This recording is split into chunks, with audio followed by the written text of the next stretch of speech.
There is a kind of faith that does not announce itself. It does not stand at rooftops and declare its presence to the crowds. It does not demand signs or wait for the dramatic fulfillment of a promised blessing before it begins to act. It does not require certainty or guarantee or visible evidence that what it is doing will ever matter. It simply moves, quietly, in the direction of what is good, what is generous, and what honours something larger than itself. And in that quietness, without any awareness that history is watching, it sets in motion forces that will reshape everything. Ancient Israel was a land accustomed to the dramatic. Its people had witnessed plagues fall upon their enemies. They had watched a sea pull apart like a curtain drawn back by invisible hands. They had eaten bread that appeared each morning on the desert ground and did not understand where it came from. They had seen fire descend on altars drenched in water and consume not just the wood and the animal laid upon it, but the very stones beneath. This was a people whose entire national identity was built on the premise that the God they served was capable of intervening in history in ways that shattered every expectation. But by the time the events of this story unfold, something had shifted. The northern kingdom of Israel had splintered away from its southern counterpart generations earlier, and the long, slow erosion of faithfulness had begun. Kings rose and fell, most of them leading their people further from the practices and the consciousness that had once made the nation extraordinary. The prophets still moved through the land, teachers, reformers, voices crying in the ordinary streets of ordinary towns, but their presence was increasingly unwelcome in the courts of power. They were tolerated on the margins, consulted occasionally in desperation, and mostly ignored by those who had decided that older, more accommodating gods suited their political ambitions better. Into this landscape walked Elisha, the son of Shaphat, the successor of the great prophet Elijah. He was not the kind of man who drew attention through dramatic self-presentation. He wore no crown. He commanded no army. He had no political alliance that made him useful to anyone in the rooms where decisions were made. What he had was a presence, a quality of consciousness that those with eyes to see recognized immediately, not because he announced it, but because it was simply there, the way warmth is present in a room before you can name the source. He travelled. This was what prophets did. They moved through the land, teaching in the towns, offering counsel where it was wanted, carrying with them whatever it was that set them apart from ordinary men.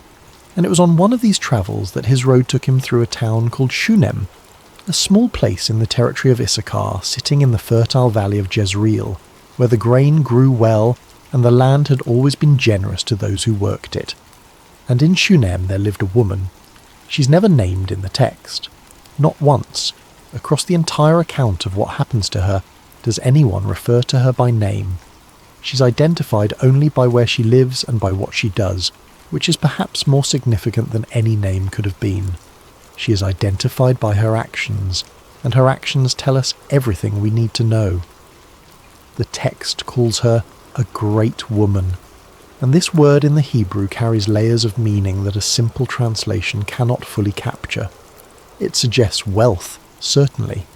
The narrative makes clear that her household is prosperous, that her husband is a man of means, that she has servants and resources at her disposal, but the word also carries connotations of significance, of weight, of a person whose presence in a community is felt in ways that go beyond material circumstances. She was great in the sense that she occupied meaningful space in the life of those around her. She was a person who mattered, and she was perceptive. This is perhaps the quality the narrator most wants us to understand about her, because it is the quality that sets everything in motion.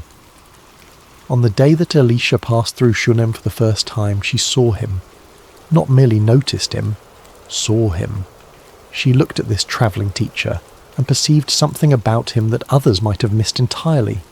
She recognised, without being told, without any introduction or credential or formal announcement, that this man was set apart in some way, that the thing she sensed in his presence was not ordinary. She called him a holy man of God, and this was her own private assessment, formed in the moment of encounter, requiring no external confirmation. This is a remarkable detail. Faith traditions throughout history have produced countless accounts of dramatic supernatural encounters, visions, voices, visitations that arrive with unmistakable force and leave no room for uncertainty. But the Shunammite woman's recognition of Elisha required none of that. It was quiet, interior, perceptive. She read the room, so to speak, and understood something about the man that his outer circumstances did not obviously reveal. This is the first indication of who she is, a person of unusual spiritual sensitivity, capable of seeing beneath the surface of things to whatever is actually present beneath them. And having seen, she acted. Section 2. Hospitality without expectation. The ancient world understood hospitality as a sacred obligation. In cultures where travel was dangerous, where the roads between towns offered little shelter, and where strangers were entirely dependent on the goodwill of those they encountered, the practice of welcoming guests was not simply a social courtesy. It was a moral and religious duty. To feed a traveller, to offer rest, to provide shelter for even one night was considered an act of profound significance, carrying with it a weight of meaning that modern sensibilities, surrounded by hotels and restaurants and transportation networks, can barely reconstruct. The woman of Shunem understood this. But what she did went beyond the minimum that cultural expectation would have required. The text says that she urged him, that word suggesting not a casual offer but an insistence, a pressing, a genuine desire to provide rather than merely to fulfill an obligation. Elisha was passing through her town and she stopped him. She brought him into her home, she fed him. And from that first encounter forward, whenever his travels brought him through Shunem, he stopped there to eat. A rhythm was established, a pattern. Something that might have been easy to overlook in the accounting of dramatic events was quietly developing in this ordinary town between this unnamed woman and this travelling prophet. A relationship built on consistent, unrequested generosity. But she wanted to do more. At some point she went to her husband with a proposal. This detail matters. She did not act alone. She spoke to her husband, presented her reasoning, sought his agreement. The text gives us her words, and they are striking in their practical clarity. She told him that she had perceived, that word of spiritual seeing again, that this man who passed by them regularly was holy, a man of God, and therefore she proposed that they should build him a room, not just offer him a meal when he happened to be passing, a permanent place, a physical structure dedicated to his use whenever his journeys brought him through Shunem. The room she proposed was small but complete. A bed, so he could sleep in comfort. A table, so he could work or eat. A lamp, so he could read or write in the evening hours. A chair, so he could sit without standing. These 4 things, bed, table, lamp, chair, are enumerated in the text with a specificity that feels almost domestic in its attention to detail. This woman was not thinking in grand gestures. She was thinking about what a man would actually need. What would make his rest genuine rest? What would make his study productive? What would make his time in their home something more than merely adequate? She thought about this carefully. She planned it. She convinced her husband, and then they built it. There is something important to notice here, and it is this. At no point in the planning or the building or the welcoming of Elisha into this specially prepared room does the woman make any mention of what she hopes to receive in return. She does not hint at a need she has. She does not frame her generosity as an investment in future blessing. She does not approach the preparation of the room with any agenda beyond the straightforward desire to serve someone she recognizes as being connected to something larger than the ordinary. This is hospitality in its purest form, service given freely, without calculation, without the quiet ledger-keeping that so often runs beneath even our most generous actions. She's not building the room so that God will notice and reward her. She's not serving the prophet so that the prophet will owe her something. She's acting out of a quality of character that has not yet encountered the need that will make her generosity's significance apparent. She's simply being who she is, doing what her perception and her values move her to do, in the quiet assumption that this is simply how one lives. The room was completed. Alicia came and rested there, and for a time, this was the whole of the story.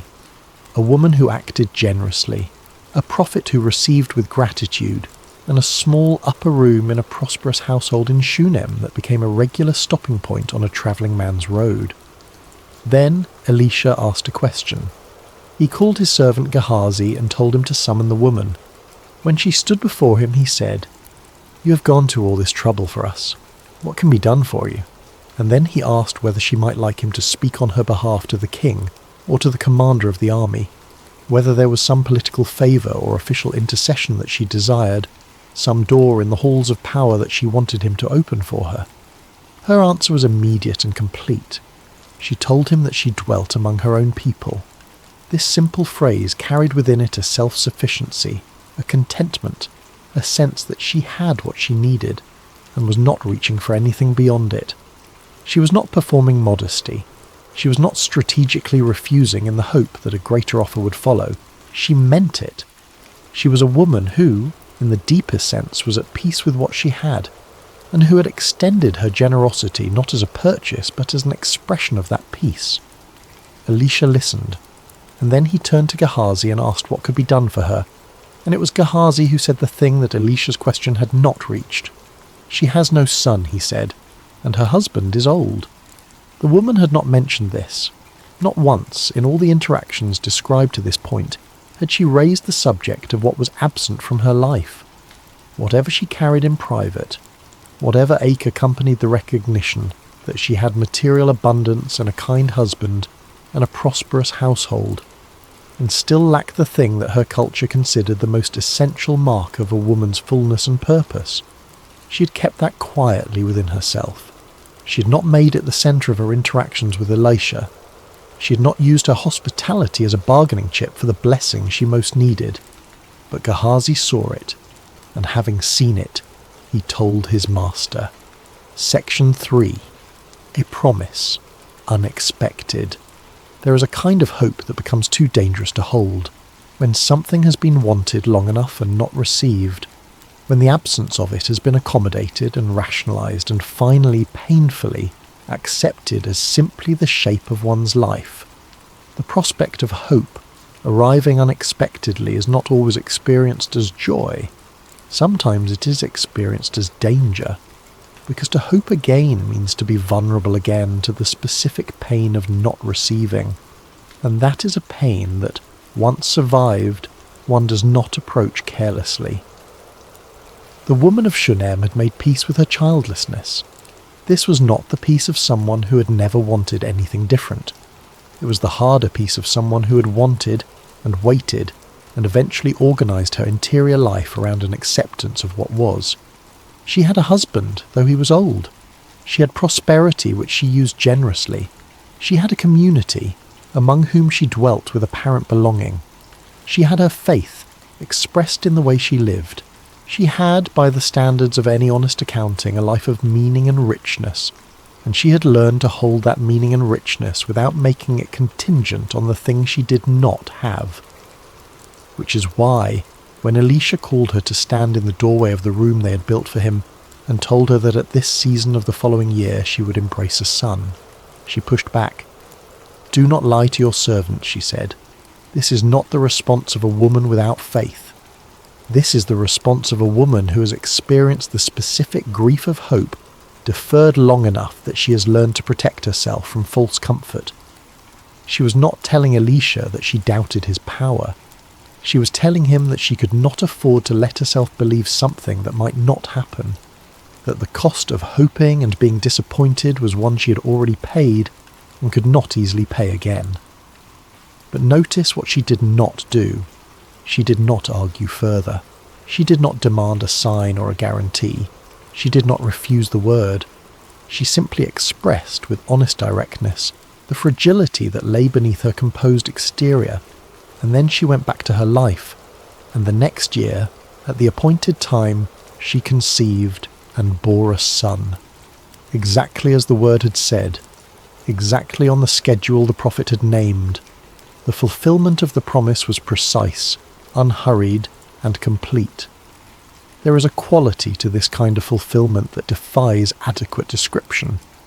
When something you had surrendered returns, when a hope you had buried out of self-protection begins to breathe again, the joy of it carries within it the memory of the grief, and this combination of past loss and present arrival makes the experience more layered, more complex, and ultimately more meaningful than a straightforward answered prayer could have been. She had waited. She had stopped waiting. She had organised her life without the thing she once wanted, and now it was here, small and new and utterly real in her arms. Her son grew. This is all the text tells us about the years that followed. He grew, which is to say time passed, which is to say the miracle settled into ordinary life and became the background against which everyday moments unfolded. He was not a miracle to be observed from a distance. He was a child to be fed and held and taught, a presence that filled the rooms of the house and the interior of his mother's heart with the particular kind of weight that only something long desired and finally received can carry. She had heard the impossible and received it, and for a while that was everything. Section 4. The miracle becomes ordinary life. The philosopher Simone Weil once wrote that attention is the rarest and purest form of generosity. To truly attend to something, to be fully present to it without the distortions of agenda, anxiety or habit, is to give it the most complete gift available to a conscious being. The woman of Shunem had been attentive from the beginning. She had attended to Elisha with the careful, undemanding attention of someone who sees clearly and acts on what she sees. And now she attended to her son with the particular quality of presence that only a parent who has waited long for a child can offer. The miracle had become, as all genuine miracles eventually do, simply the texture of daily life. There is no tragedy in this.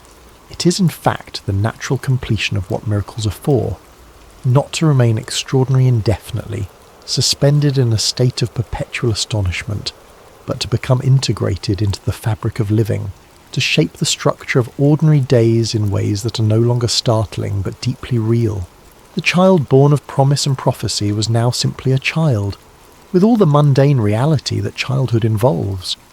He ran in the fields, he watched his father's workers, he breathed the morning air of the Jezreel Valley and knew nothing of the negotiations that had surrounded his arrival, except through whatever his mother, in her wisdom, chose to tell him. Years passed in the household at Shunem. The upper room still stood. Elisha still came when his travels brought him through. The relationship between the prophet and the woman who had prepared a place for him continued in the quiet rhythm that hospitality had established, and beneath it all, the consciousness that had animated her original generosity, the attentiveness, the perception, the capacity to see what was present and respond to it without calculation, remained the dominant quality of her character. She did not know what was coming. None of them did. The fields were warm in the season of harvest. The workers moved through the grain with the efficient precision of people who have done this work many times before, their bodies carrying the knowledge that seasons of labour had written into muscle and movement. The child was there, among his father and the reapers, present in the way that children are present in working fields, alert, curious, moving between the adults with the easy freedom of someone who belongs to the landscape. And then something happened. The child reached up toward his father and said, "My head, my head." 2 words repeated, pain that does not have more language than its own announcement. A child's body registering something wrong with the only vocabulary available to it, the name of the place where the wrong was happening. His father said to his servant, "Carry him to his mother. This is a detail worth holding." The father's response was not alarm, not panic, not the immediate recognition that something catastrophic was occurring. He sent the child to his mother, which suggests that whatever the father understood in that moment, it was not yet translated as emergency. It was something that could be addressed by bringing the child indoors, by maternal care, by the remedies that a household applied to the ordinary sufferings of children. The servant carried him to his mother. She took him and held him on her knees, and he sat there through the morning hours, the pain behind his eyes or inside his skull unrelenting. And sometime around midday the child died, in her arms, in the house built on the miracle of his own arrival, in the arms of the woman who had been told by a prophet at the doorway of a room she had built as an act of pure generosity that she would embrace a son. Section 5. Sudden Tragedy. Grief that arrives without preparation is a particular kind of violence. There are losses that come with warning, that allow the slow withdrawal of the future, the gradual reordering of expectation that makes the final arrival of absence more bearable, if never truly bearable. And then there are losses that arrive mid-sentence, mid-morning, in the middle of an ordinary day, leaving no interval between the living world and the world after it. The child died on his mother's knees on a harvest morning in Shunammite, and there was no preparation for it, no gradual understanding, no warning that would have made any difference even had it come. She held him.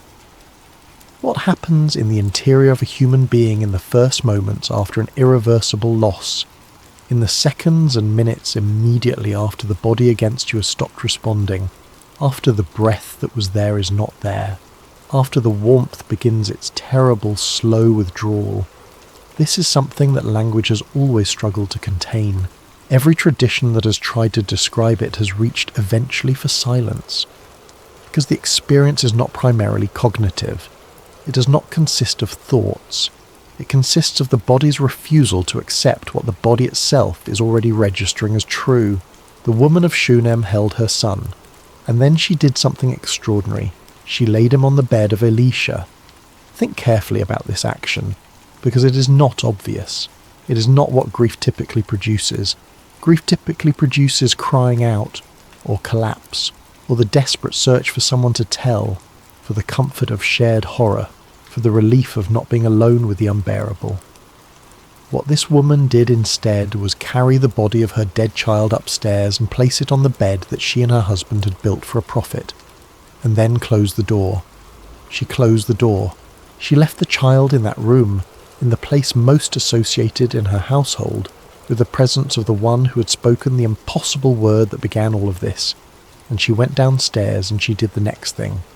She told her husband to send her one of the servants and one of the donkeys so that she could go to the man of God. Quickly, she said, and return. Her husband asked why she was going. It was not a feast day, not a Sabbath, the occasions when such visits were customary, and she answered with 3 words that are among the most remarkable words in the entire text. It is well. 3 words.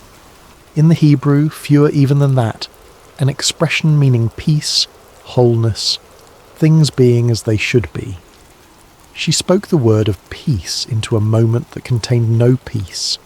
She answered her husband's question with a declaration that was not a description of the moment's reality, but an affirmation of something she had decided to believe before the evidence appeared. This is not denial. This is not the hollow cheerfulness of someone too frightened to face what has happened. She knew what had happened. She was the one who had held him as he died. She knew the weight of the child laid on Elisha's bed. She knew exactly how nothing was well in any ordinary sense of the word. What she meant, what her "it is well communicated," was something closer to, I have not yet said the last word about this. I have a place to go and a person to reach, and I have not yet done either of those things. And until I have done them, I am not willing to call this finished.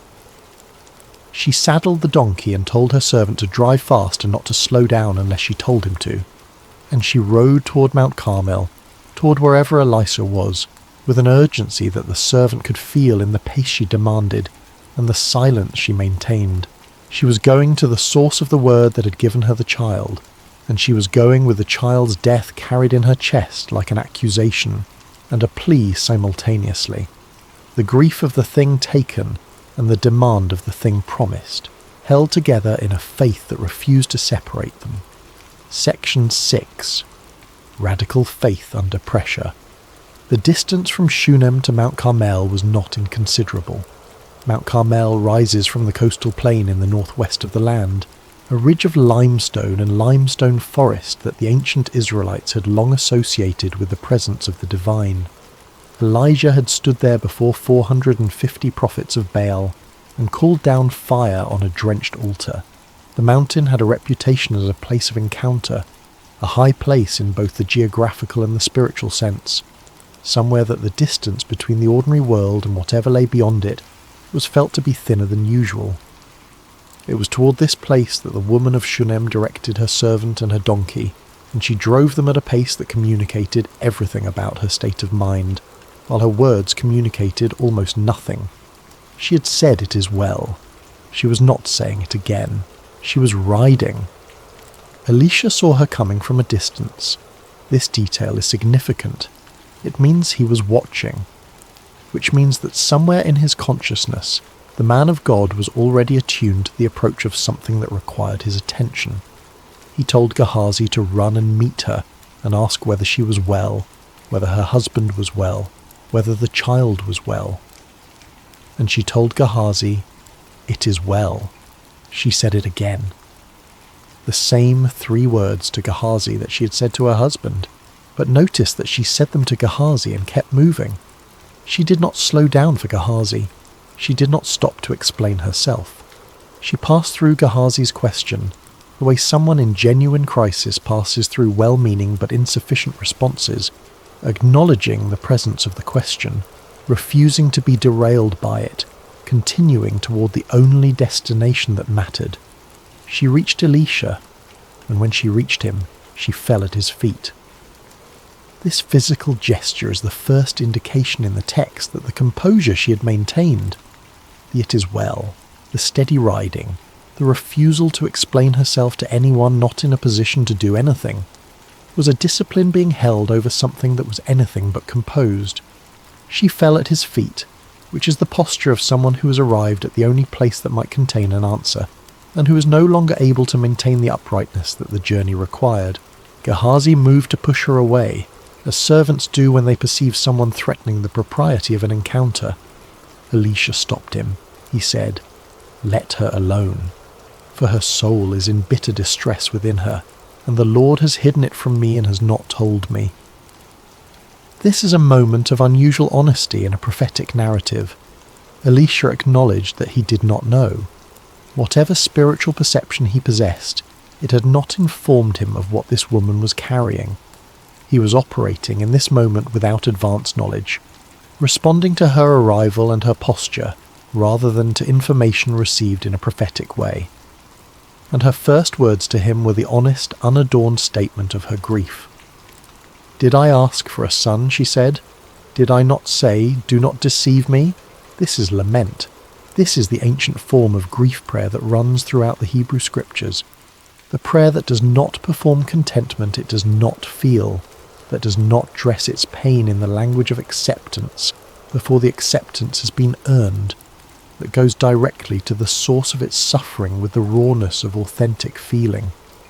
She was not telling Elisha that she had lost faith. She was telling him that the gift she had not asked for had been given and then removed, and that this sequence of events felt like a particular kind of cruelty that she had not protected herself against because she had not been warned that protection might be needed. She had said, "Do not deceive me," when the promise was first made. She was saying it again now in a different key, not as skepticism about what was possible, but as grief about what had happened. And having said it, she waited. Section 7. The urgent journey and what it reveals. Before we follow Elisha back towards Shunem, it is worth pausing on the journey that brought this woman to his feet. She had held a dead child in her arms. She had carried him upstairs and laid him in a prophet's room and closed the door, an act that contained within it a kind of hope so fragile and so fierce simultaneously that it barely had a name. She had told her husband everything was well. She had told Gehazi everything was well. She had maintained for the entire duration of the ride from Shunem to Mount Carmel a surface of composure that revealed nothing of what she was carrying. This is not a simple thing to do. Human beings under the weight of acute grief tend toward one of 2 responses: collapse inward or cry outward. The collapse inward is the withdrawal into a private devastation so total that external reality barely registers. The cry outward is the need to speak the thing, to share it, to distribute the unbearable weight across more than one person's consciousness. Both of these are natural. Both of these are understandable. Both of these are, in their different ways, attempts to make the grief more survivable by changing its shape. The woman of Shunem did neither. She held the grief in silence and she rode. She maintained the composure not because she was disconnected from what had happened. She was entirely connected to it, as the collapse at Alicia's feet would make clear, but because she had made a decision, in the first moments after the child died, about what to do with the grief rather than simply how to feel it. She had decided to move, to act, to carry the weight of the thing without putting it down until she had reached the one person who might know what to do with it. This quality, the capacity to hold pain without collapsing under it long enough to act effectively, is one of the subtler forms of courage available to human beings. It does not announce itself. It does not look heroic from the outside. It looks, from the outside, like someone riding a donkey urgently across a stretch of landscape while telling people that everything is fine. But inside, it is the disciplined, costly, wholly deliberate act of refusing to let grief make all the decisions before faith has had its say. She had built a room for a prophet. She had served him without asking for anything. She had received an impossible gift. She had loved that gift for however many years the text compresses into the phrase "the child grew." And now the gift was gone, and she was riding, and she was not yet willing to call it gone. There is a specific species of faith described in this journey that theologians across centuries of commentary have struggled to adequately name. It is not the faith of certainty. She did not know that Alicia could do anything. It is not the faith of calm acceptance. She was in anguish, as her behaviour at his feet made clear. It is not the faith of the simple or the naive. She was a woman of considerable intelligence and spiritual perception, who understood exactly what death meant. It is the faith of persistence, the faith that says, "I do not know what comes next, but I know the direction I should move, and I am moving in it, and I will not stop until I have exhausted the possibilities that remain available to me." It is the faith that rides through uncertainty without having resolved the uncertainty. It is the faith that holds together, in the same chest, the full weight of the grief and the full weight of the hope, without allowing either to cancel the other out. She reached Mount Carmel because she kept riding.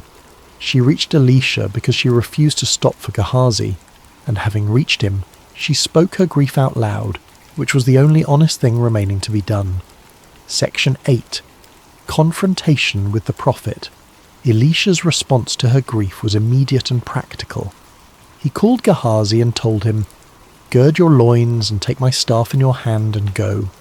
If you meet anyone, do not greet him. If anyone greets you, do not reply to him. And when you reach the house, lay the staff on the face of the boy." There is something important in these instructions that can be easily passed over. The staff was an object of the prophet's presence, a physical extension of his identity, something he had carried and touched, something that in the symbolic vocabulary of the ancient world represented authority and connection. To send the staff ahead was to send something of himself ahead, which is to say that Elisha was attempting to act at a distance, to project the effect of his presence into a situation he had not yet reached in person. And the instruction to Gehazi not to greet anyone and not to respond to greetings was also significant. In the ancient Near East, greetings were not casual exchanges. They were ritual transactions, formal acknowledgements of relationship and status that carried their own weight and required their own attention. To stop and greet was to enter into a social obligation that would delay the journey and divide the focus. Elisha was telling Gehazi, move with absolute urgency and absolute attention, without any of the social friction that ordinary travel accumulates. The speed and the singular focus of the journey were not merely practical, they were part of the act itself. But then the woman said something that revealed the limits of this approach. She said, "As the Lord lives, and as your soul lives, I will not leave you." This is not polite conversation. This is the declaration of someone who knows that the proxy solution being offered is insufficient and who refuses to accept it. She had ridden to Elisha, not to his staff. She had sought the man, not the instrument. She understood, with the same clear-eyed perception that had recognized him as a man of God from the first moment she saw him, that whatever was needed in the room in Shunem was something that required Elisha himself, not a representative object or a representative servant. She would not leave him. She meant it. And Elisha got up and went with her. This moment, the prophet rising from wherever he was sitting on Mount Carmel and following this woman back down towards Shunem, is, in its own understated way, one of the most powerful moments in the account. She had been given a proxy, and she had refused it. Not rudely, not with theological argument, not with a lecture on the insufficiency of the proposed solution, simply with the statement that she would not go without him, and the evident intention to stand there until her statement was honoured. And it was honoured. Because she was right. Because her perception, which had been accurate from the beginning, from the first moment she looked at Elisha passing through Shunem and recognised something in him that most people would have missed, was accurate again now. The staff was not sufficient. The servant was not sufficient. The thing that was needed could only be brought by the one who had spoken the word that had begun this whole movement of events. They walked back towards Shunem. The distance that she had covered at Urgency's full gallop on the way out would now be covered at the pace of walking feet, and ahead of them, Gehazi was already running with the staff. Section 9. The Failed Attempt. Gehazi ran ahead and laid the staff on the face of the boy, and there was no sound and no response. No breath returned. No warmth appeared beneath the cold surface of the child's skin. No sneezing, no stirring, no indication of any kind that the staff's presence in the room had changed anything at all. He returned to meet Elisha and told him, "The boy has not awakened." This is one of the most quietly devastating sentences in the entire account, and it raises a question that the text does not answer directly. Why did it not work? Various traditions of commentary have offered various answers. Some have suggested that Gehazi's character, he would later be revealed as someone capable of significant moral failing, made him an insufficient vessel for the transmission of whatever was needed. Some have argued that the attempt with the staff was never really intended to succeed, that it was a first step designed to demonstrate that the solution was not mechanical, that it would not be accomplished by the application of a ritual object, even a holy one. Some have read in the failure a lesson about the insufficiency of proxy faith, the impossibility of delegating the encounter between the divine and the desperate to someone who is not themselves the one who is desperate. What the text does make clear is that the failure did not deter Elisha, and the woman who had refused to leave him had apparently always understood that the staff would not be enough. She had insisted on bringing the man himself for a reason, and now the man himself arrived. He went in and shut the door, just as she had shut the door when she laid the child on the bed. The closing of the door in both cases is significant. It marks the creation of a private space, a threshold between the ordinary world outside and whatever is about to happen inside. She had closed the door on her grief, containing it within the room most associated with the prophetic presence, until she could bring that presence to confront it. He closed the door on whatever was about to happen, making it an encounter between himself, the child, and whatever he understood to be the source of his authority, a private, unwitnessed, undramatized engagement with the most intimate of questions. No one was watching, no audience was assembled, no performance was required. Section 10. The Prayer of Desperation. Elisha prayed to the Lord. This is the only action the text describes in these first moments inside the room, and it is worth sitting with the simplicity of it. He prayed. He did not recite a formula. He did not pronounce a word of authority. He did not perform a ritual sequence. He prayed, which is the most primary of all the postures available to someone who understands that what is needed goes beyond the reach of what they themselves can accomplish. And then he did something unusual. He lay down on the child, mouth to mouth, eyes to eyes, hands to hands. He stretched himself out over the small, cold body of the boy, the living over the dead, the warm over the cold, the breathing over the unbreathing, and the child's body grew warm. This act has been interpreted in many different ways across the history of commentary. Some have seen in it a practical dimension, the attempt to transfer warmth, to restore circulation, something resembling what a much later era would call resuscitation. Some have seen in it a purely symbolic act, the living prophet placing himself in intimate contact with death as a way of asserting the proximity of life to whatever death had taken. Some have seen in it the most literal possible expression of the theology that runs throughout the Hebrew prophetic tradition. The idea that the divine presence moves through embodied incarnate action, through the physical contact of one creature reaching toward another across the boundary that seemed final. Whatever its meaning, the act was followed by signs. Elisha got up and walked back and forth in the room, pacing, a detail that carries in it something very human, the restlessness of waiting without knowing when or whether, and then he stretched himself over the child again, and the child sneezed 7 times, and the child opened his eyes, 7 sneezes, an odd, specific, irreducibly physical detail in the middle of what would otherwise be a purely spiritual account. 7, in the symbolic vocabulary of the Hebrew tradition, is the number of completion, the week completed, the creation completed, the thing having arrived at its intended fullness.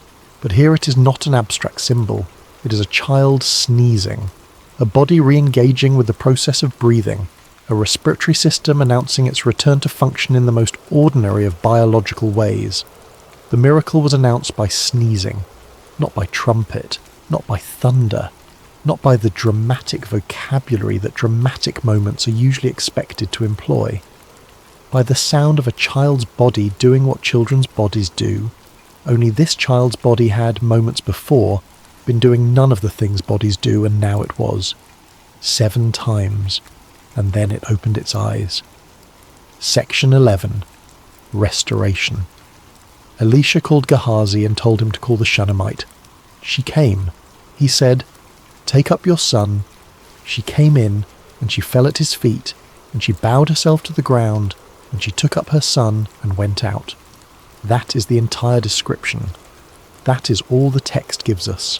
No speech, no tearful outpouring of gratitude, no long prayer of thanksgiving, no recitation of what had happened and what it meant, no public declaration of what she had learned. She came in, she fell, she bowed, she took her son, she went out. The bowing to the ground is the gesture of someone encountering something that exceeds the vocabulary of ordinary response. It is the posture the body assumes when words are not sufficient, when the magnitude of what has occurred makes everything that language could offer feel inadequate to the moment. She did not speak because there was nothing to say that the gesture did not already say more completely. She took her son. This phrase, simple, declarative, concrete, is the completion of an arc that began long before the child was born, long before the promise was spoken, long before the room was built and the meal was shared and the perception was formed. It began in the quality of character that saw clearly and acted generously without requiring anything in return. It was prepared in the years of faithful ordinary living that preceded any miracle. It was tested in the grief that no one who had not paid close attention would have known she was carrying. And it was completed in the quiet, private moment of a woman walking out of a room with the living child she had laid in it as a dead one. Miracle completes what faith began, not the other way around. The faith came first, the building came first, the seeing and the serving and the riding and the refusing to accept the proxy came first, and the miracle arrived into a space that faith had already prepared for it. Section 12. The spiritual architecture of this story. Every significant narrative contains within it not just the events that it describes, but the shape of the understanding that those events are meant to convey.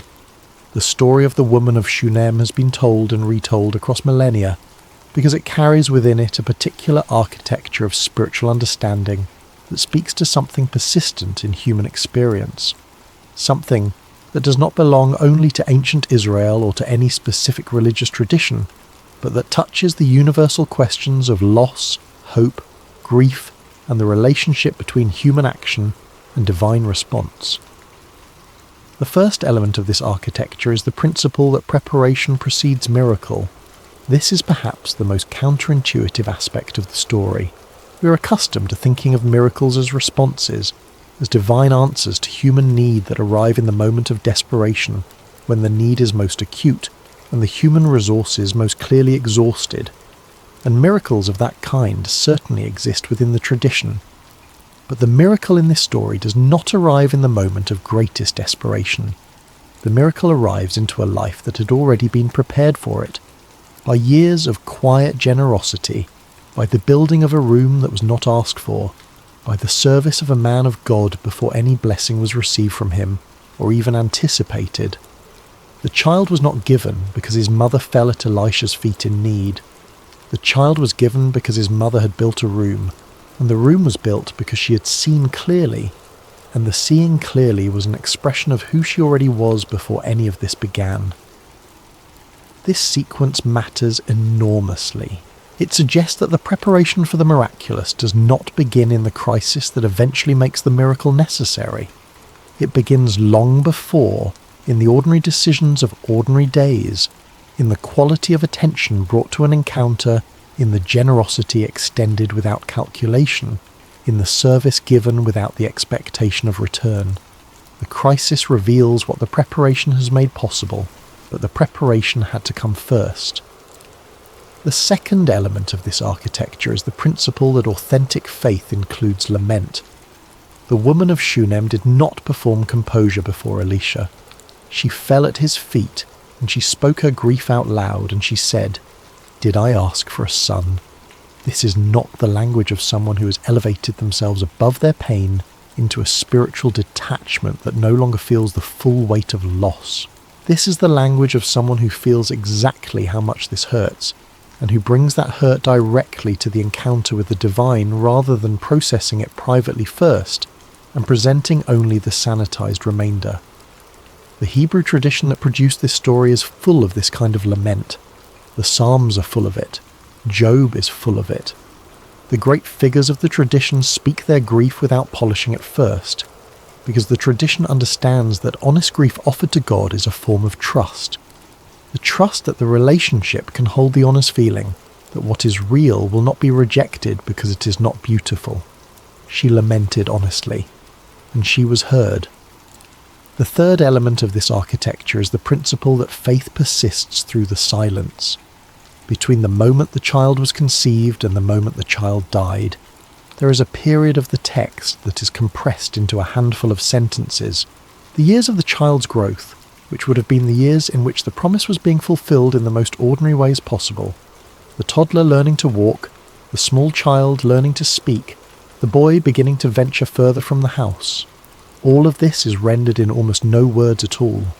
This is not carelessness on the part of the narrative. It is an observation about the nature of the miraculous in daily life. The extraordinary becomes ordinary. The answered prayer becomes the background of living.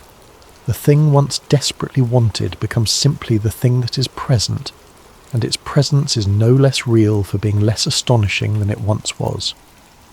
And in the silence of those years, the silence between the miracle and the crisis, the woman was simply living.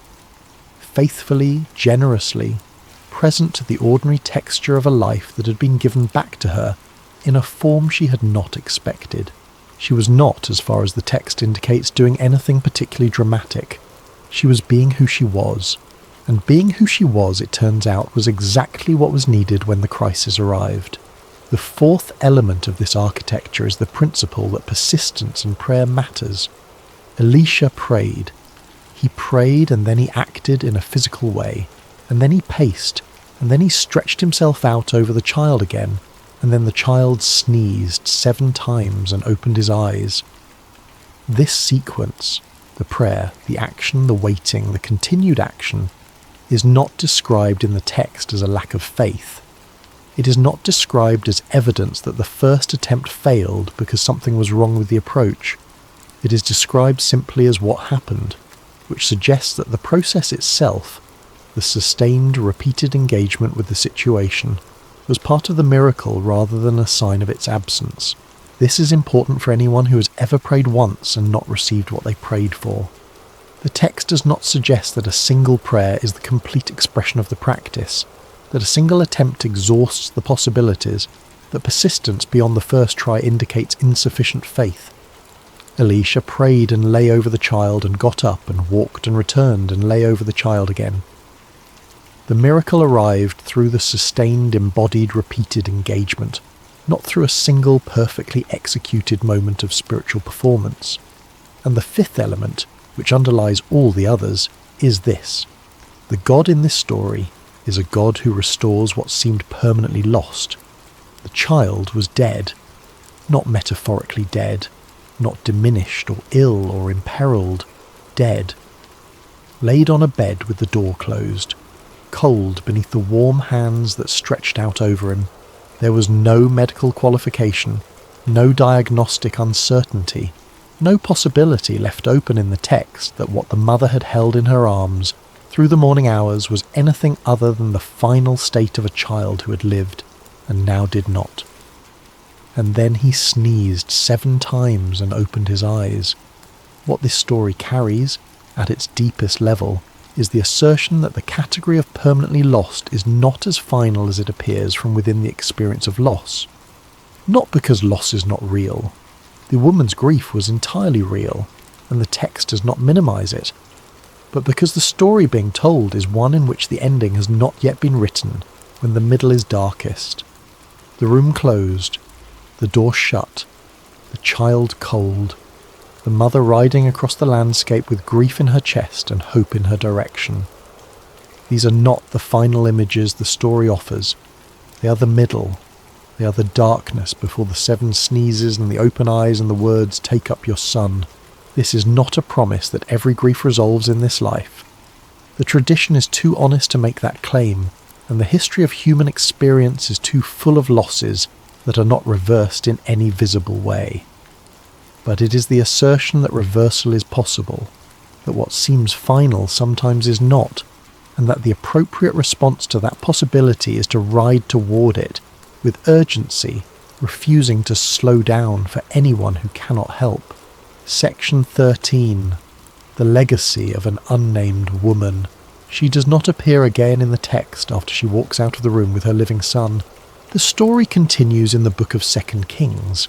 There are other accounts, other encounters, other events that follow this one chronologically, but she herself does not reappear until a brief mention much later in the narrative, in a context that tells us the family eventually left the land during a famine and returned after 7 years, at which point the king was miraculously predisposed to restore their property, because Gehazi happened to be telling him about her at the exact moment she arrived to make her case.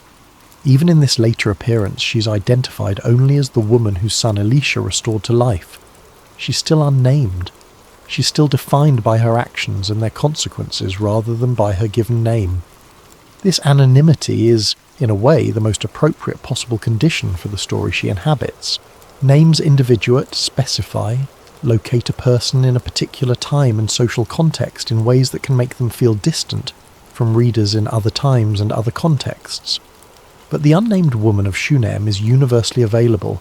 She can be anyone, can be recognized by anyone who has ever prepared for something without knowing what the preparation was for, who has ever served without calculating the return, who has ever ridden through their grief toward the only help that might remain available, refusing to slow down, refusing to accept the proxy, insisting on the real thing.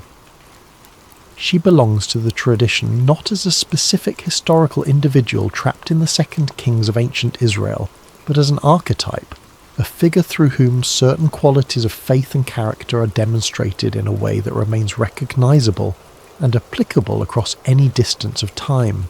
The qualities themselves are worth naming clearly, because they are not the dramatic qualities that tend to receive the most attention in the teaching of faith traditions. She was not a martyr. She was not an ascetic. She was not particularly dramatic in her piety. She did not perform her faith in ways that made it visible and admirable from the outside. She simply built a room. She simply told the truth about her grief. She simply kept riding. She simply refused to accept less than what she had come for. These are the qualities that prepared the miracle: attentiveness, generosity without calculation, honest lament, persistent pursuit, the refusal to settle for insufficient proxy solutions, and the willingness to receive what arrived with the whole of herself rather than only the composed, acceptable portion. Most of the people who have ever loved well, served quietly, maintained their faith in silence through seasons of waiting, and found restoration waiting on the other side of their most persistent grief. Most of them are unnamed. They do not appear in lists of the great. They do not have monuments erected in their honour. They are, in the accounting of human history, the vast majority. The ones who built the rooms without knowing what the rooms were for, who kept the lamps burning in the upper chambers, who rode urgently in the direction of help before they had any assurance that help would arrive. She is all of them. She is the one the story chose to tell, to speak for all the ones the story could not contain. Section 14. The room and what it means. Let us return, one final time, to the room. A bed, a table, a lamp, a chair. 4 things. Simple, practical, complete. The minimum necessary to make a space genuinely hospitable. To give rest, to give workspace, to give light, to give rest in a different form. The room was not elaborate. It was not a monument to the generosity that built it. It was a functional space, designed with attention to actual need rather than impressive gesture. But it was permanent. That is the detail that sets it apart from the meals she had offered before, from the passing hospitality of a traveller fed at a table and sent on his way. She built a room. She created a standing space, a place that would be there whenever Elisha returned, a physical expression of her commitment to his presence in her household that did not require repeated decision-making or renewed invitation. The decision was made once, in the building, and the room thereafter spoke for itself. This is a metaphor that extends well beyond its historical context. What are the rooms we build for the things we recognize as significant, for the practices and the people and the orientations of consciousness that we understand to be connected to something larger than the immediate demands of daily life? How often do we offer meals, temporary, situational, easily withdrawn, when what is genuinely called for is the building of something permanent, a structural commitment rather than a case-by-case decision? The woman of Shunem built a room because she perceived something real and acted on her perception with a commitment proportionate to the significance of what she had perceived. She did not wait to be asked. She did not wait to feel an external pressure that made the building necessary. She saw something and she built something, in the quiet confidence of someone whose perception could be trusted and whose character was already organised around acting on what was seen. And the room became the place where her son was laid when he died, and the room became the place where her son was raised when the miracle came. The same space, the same 4 objects: bed, table, lamp, chair, present in the room where the child was laid cold and still, and the door was closed, and present in the room where the child sneezed 7 times and opened his eyes. The room built as an act of generosity became the theatre of resurrection. The space she had prepared for the man of God became the space where God moved. There is a theological intuition here that requires no theological language to receive. The places we prepare with genuine attention and authentic generosity tend to become the places where significant things happen. Not always, not inevitably. Not as a mechanical guarantee that hospitality offered produces miracles required, but there is a connection, a correlation between the quality of space prepared and the quality of what can occur within it, that the story of the Shunammite makes visible in an unforgettable way. She prepared the space became sacred, not because of a specific ceremony or consecration, but because of the quality of the intention that built it, and the quality of the presence that inhabited it, and the quality of the faith that, in the most desperate moment imaginable, carried a dead child to that room and laid him there and closed the door. The room was the first act of faith. Everything else followed from it. Section 15. It is well, the deepest meaning. She said it is well 3 times in the narrative. She said it to her husband when she asked for the donkey and the servant. She said it to Gehazi when he ran to meet her on the road. And tradition, across centuries of reading this text, has heard in that repeated phrase something that goes beyond its immediate practical function, as a deflection of questions she did not have time to answer. It is well is an act of faith spoken into the throat of catastrophe. It does not mean everything is fine. She was not describing the state of things as they appeared. It does not mean she was not in pain. She was in the deepest pain that the loss of a child can produce. It does not mean she had no uncertainty. She was riding toward a man she hoped could help, with no guarantee that he could. What it means, in the deepest reading of the phrase, is closer to this. I have not yet said the last word. The story is not over. The ending has not been written yet, and I refuse to write it prematurely. And so while I move toward whatever has the power to change this, I will not use the language of finality. I will not speak the closing words while there is still road ahead of me and a direction in which I can ride. It is well is the declaration of someone who understands that their perception of the present moment is not the whole of reality, that what appears to be the end may not be the end, that the child on the bed with the door closed may not be the conclusion of the story, and that the appropriate response to that possibility is to keep moving. There is a courage in these 3 words that is not obvious until you understand what she was holding when she spoke them. She was holding the death of her child, the violation of the promise that had given him to her, the terror of approaching the prophet who had made that promise and facing him with the evidence of its apparent failure. She was holding all of that, and she was saying, "It is well," not because it was, but because she had decided to refuse the final accounting before the final word had been spoken. This is perhaps the deepest spiritual posture the story teaches, not the joy of receiving the miracle. That is easy, or at least easier to sustain. Not the patience of waiting for the miracle to arrive, that requires endurance, but not the particular quality of courage this woman displayed. The deepest posture is this one, the refusal to speak the closing words when the story is still moving, the capacity to say, "It is well" in the middle of what feels like the end, the faith that persists not in the absence of evidence but in the explicit presence of evidence that seems to argue for the opposite conclusion. She said it is well with a dead child in the room behind her and a long road ahead of her, and no guarantee that what she was riding toward would make any difference at all, and it was well, not when she said it, not yet, but because she said it, and kept riding, and refused the proxy, and fell at the prophet's feet, and spoke her grief honestly, and insisted on the man himself. Because of all of that, the word that seemed impossible became true. And when she walked out of the room with her living son in her arms, it is well was no longer an act of faith held against the evidence. It was simply the truth. Closing reflection. A night meditation for tired hearts. You are perhaps at the end of a long day. The world has asked a great deal of you. Asked it without ceremony, without acknowledging that what was being requested was significant, in the way that life tends to ask its most exhausting things as though they were ordinary, and you have done what you could. You have moved through the hours with whatever quality of attention and presence you had available, which was probably not the quality you would have preferred, but was the quality you had. And that is enough. That is more than enough. That is the whole of what anyone can offer.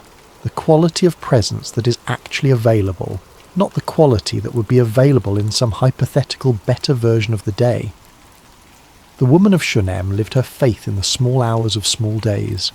She did not live it in the dramatic hour of the miracle's arrival, though she was present for that too. She lived it in the decision to prepare a room for a travelling man she recognised as significant. She lived it in the regular meals offered without asking for return. She lived it in the honest conversation with her husband about what she perceived and what she wanted to do about it. She lived it in the grief she carried privately on the long mornings of the child's growing years, grief that had been organised into acceptance but never entirely dissolved. She lived it in the decision, when the worst happened, to close the door and saddle the donkey and ride. Every one of these acts was small. None of them, at the time it was being performed, was recognisable as faith in action. The building of the room looked like interior decorating. The regular meals looked like hospitality. The quiet, private grief looked like what it was. A woman who had wanted something and had not received it, and had made peace with that. The riding looked like a mother going to find help for a sick child.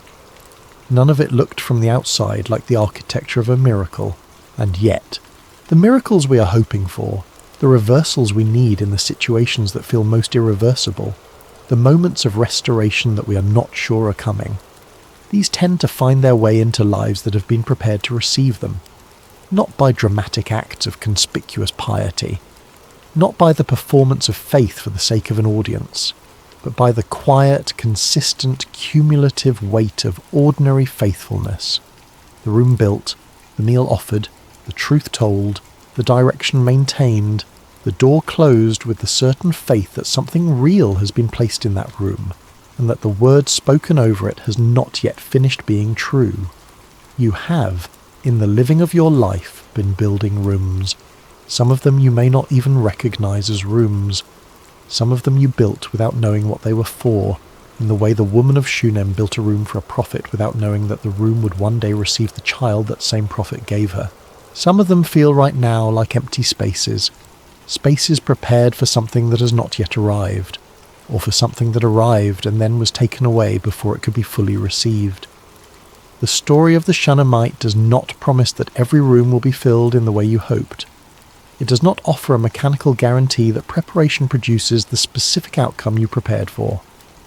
Honest reading of any tradition requires acknowledging that some griefs are not reversed in this life, that some rooms remain empty in ways that break the heart, that faith does not always produce the sneezing 7 times and the opening of eyes that you rode across the landscape hoping for. But it does offer this, the quality of character that prepared the space matters, the generosity extended without calculation matters, the honesty of the lament matters, the refusal to accept the proxy when the real thing is what is needed, that matters too. The riding itself, the direction of the movement, even when the destination is uncertain, the 3 words spoken into the middle of what seems like the end, it is well. These things matter in ways that are not always immediately visible but are real, and sometimes, not always, not mechanically, not as a reward that can be reliably predicted. Sometimes the child opens his eyes. Sometimes the word spoken years ago in an open doorway turns out to still be true. Sometimes the room built in an act of quiet generosity becomes the room where the most important thing happens. And sometimes, in the ordinary middle of an ordinary night, having laid down whatever the day has left you carrying, the most faithful thing available is to close your own eyes in the trust that it is well, that the story is still moving, that the last word has not been spoken, that whatever is most real in your life is being held in hands larger than the ones that fear currently fills, and that the direction you are moving, even when you cannot see the destination, is the right direction. Let the room you have built hold you tonight. Let the faith that prepared the way trust the way. Let the words spoken over your life continue to be true in the dark hours, where its truth is doing its deepest work. It is well. Rest now. You have ridden far enough for today. Extended theological meditation. What Elisha prayed and why it matters. There is a single sentence in the narrative that stands above all the others, in terms of what it reveals about the nature of the encounter taking place in the upper room. Elisha prayed to the Lord. He shut the door. He stood before the child. And he prayed. This tells us something essential about how the prophetic tradition understood the relationship between human action and divine response. Elisha was, by the account of the text, an extraordinarily gifted figure, someone through whom water was made drinkable, through whom a widow's oil multiplied until there were no more jars to fill, through whom armies were blinded and enemies were fed and iron floated on the surface of water. He was not an ordinary man performing ordinary tasks. He was someone operating in a distinct register of human possibility, gifted with perception and capacity that exceeded what could be explained by training or natural talent alone. And yet, in this room, before this child, his first act was prayer, not confidence, not the authoritative declaration of a master working within his area of expertise. Prayer, which is the acknowledgement that what is needed exceeds what the one praying can supply, that the source of whatever is about to happen is not located within the person doing the asking, but within something to which the person doing the asking is turning. This is humility of a very specific and instructive kind. It is not the false humility that performs inadequacy in order to be reassured of competence. It is the real humility of someone who understands precisely what they can and cannot do, and who, having reached the limit of what they can do, turns clearly and without drama toward the source of what they cannot. The lying over the child that followed the prayer, that physical embodied act of stretching himself over the small cold body, was not the prayer. It was the action that followed from the prayer, the physical expression of the orientation the prayer had established. He prayed first. He acted second. The prayer was not a ritual that preceded the real work. The prayer was the essential act, and the physical action was its embodied extension. This sequence, prayer, then action, orientation, then movement, acknowledgement of the source, then expression of the gift, appears throughout the Hebrew prophetic tradition as a kind of grammar of divine encounter. The action matters, the physical engagement matters, the sustained, repeated, bodied commitment to the situation matters. But none of it is the cause of what happens. It is the vehicle through which the cause moves, and the cause is accessed first in prayer. Elisha lay over the child, and the child grew warm. He got up and paced. He lay over the child again. The child sneezed 7 times and opened his eyes.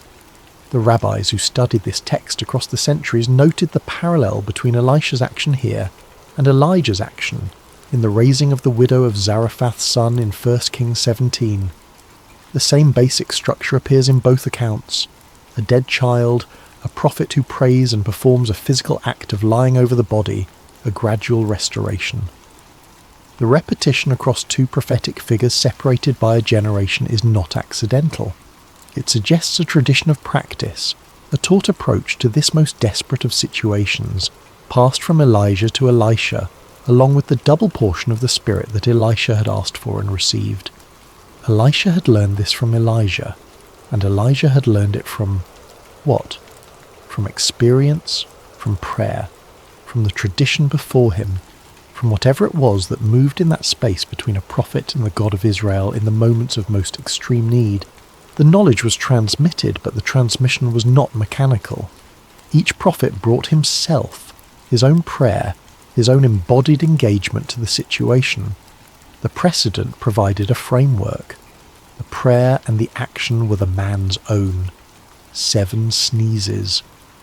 The number 7 appears throughout the Hebrew Bible as the marker of completion, the 7th day on which creation rested, the 7-day cycles of feast and fast, the 7 years of the sabbatical cycle, the 70 times 7 of forgiveness.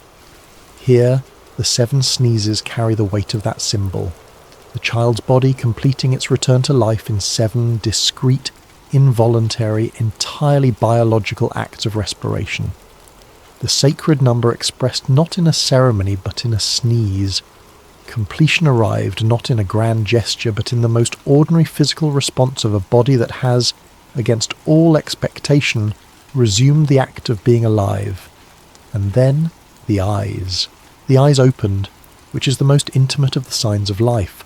The body's own announcement that consciousness has returned, that the interior life which makes a person, rather than a body, is once again present and looking out through the windows that connect it to the world.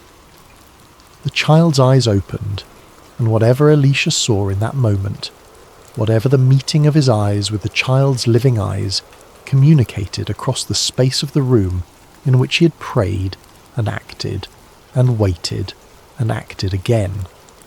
That moment is not described by the text at all. The text moves immediately to the next practical action. Elisha calling Gehazi to bring the woman. The interior of the moment remains private, which is perhaps appropriate. Some things that happen between a person and the thing they have been working toward with the full weight of their capacity and their faith are simply not the business of the narrative. They belong to the moment itself, to the people present in it, and to whatever witnessed it from beyond the human perspective. She came, he said, "Take up your son." She fell, she bowed, she took him and went out. The text moves on. The miracle is complete. The meaning continues. Supplemental reflection. On Gehazi and the limits of proxy faith. The figure of Gehazi occupies an interesting position in this account, and his role in the narrative illuminates something important about the nature of what was required. Gehazi was Elisha's servant, his assistant, his companion and factotum in the day-to-day logistics of the prophetic life. He is a regular presence in the accounts of Elisha's ministry, sometimes helpful, sometimes inadequate, and in at least one other account in the book of 2 Kings, revealed as capable of significant moral failure. He was a person in close proximity to something extraordinary, without being, himself, extraordinary in the same way. When the woman arrived at Mount Carmel and fell at Elisha's feet, it was Gehazi who moved to push her away, the protective instinct of a servant whose primary job is to manage his master's access and guard his time. And it was Elisha who stopped him, recognizing, with the perception that characterized the prophetic consciousness, that this was not a situation in which appropriate management of social protocol was the relevant consideration. When Elisha sent Gehazi ahead with the staff, he was not doing something thoughtless. The sending of the staff was a genuine attempt to address the situation through the means available. Elisha was on Mount Carmel. The child was in Shunem. The distance was real, and the urgency was real, and if the staff could accomplish what needed to be accomplished, the suffering of the mother would be reduced by the time it would otherwise take to cover the distance on foot. The intention behind the sending of Gehazi was good. The gesture was not frivolous, but the gesture was insufficient. This is not primarily a judgment about Gehazi's moral character, though later events in his life might invite that reading. It is a structural observation about the nature of what was required in the room. The staff was an object. Objects can carry symbolic significance, can serve as vehicles of attention and intention, can do many things that purely physical objects are not normally credited with doing. But they cannot pray, they cannot grieve, they cannot stretch themselves out in the full embodied commitment of a living person, engaged with the very limit of what they can do, and reaching in prayer toward what they cannot. The miracle required a person. It required prayer. It required the sustained, embodied, repeated engagement of someone who had access to something the staff did not have access to. And the woman of Shunem, with the clear-eyed perception that had been her defining quality from the beginning, understood this before Elisha did. She insisted on the man. She refused the object. Her refusal was theologically correct. Not because objects have no power or significance in the tradition. The text is full of sacred objects, of altars and arks and staffs and anointing oils, all of which carry meaning and function in the account of divine human encounter. But because in this particular situation, the object was being sent as a substitute for the person, as a way of accomplishing from a distance what the situation actually required in person, and the woman of Shunem, who had built a room with 4 specific objects because she understood what a person actually needed, also understood what this situation actually needed. A proxy faith, a faith that sends its representative objects and trusted servants while remaining itself at a comfortable distance, is not the same as a faith that shows up in person, closes the door, kneels in prayer, and lays itself over the cold place where the hope that was given and taken away is waiting to see if the word spoken over it is still true. She demanded the real thing, and the real thing is what she received. Final words for the sleepless and the waiting. There are people who will listen to this story tonight who are themselves in the middle of something that feels like the closed door.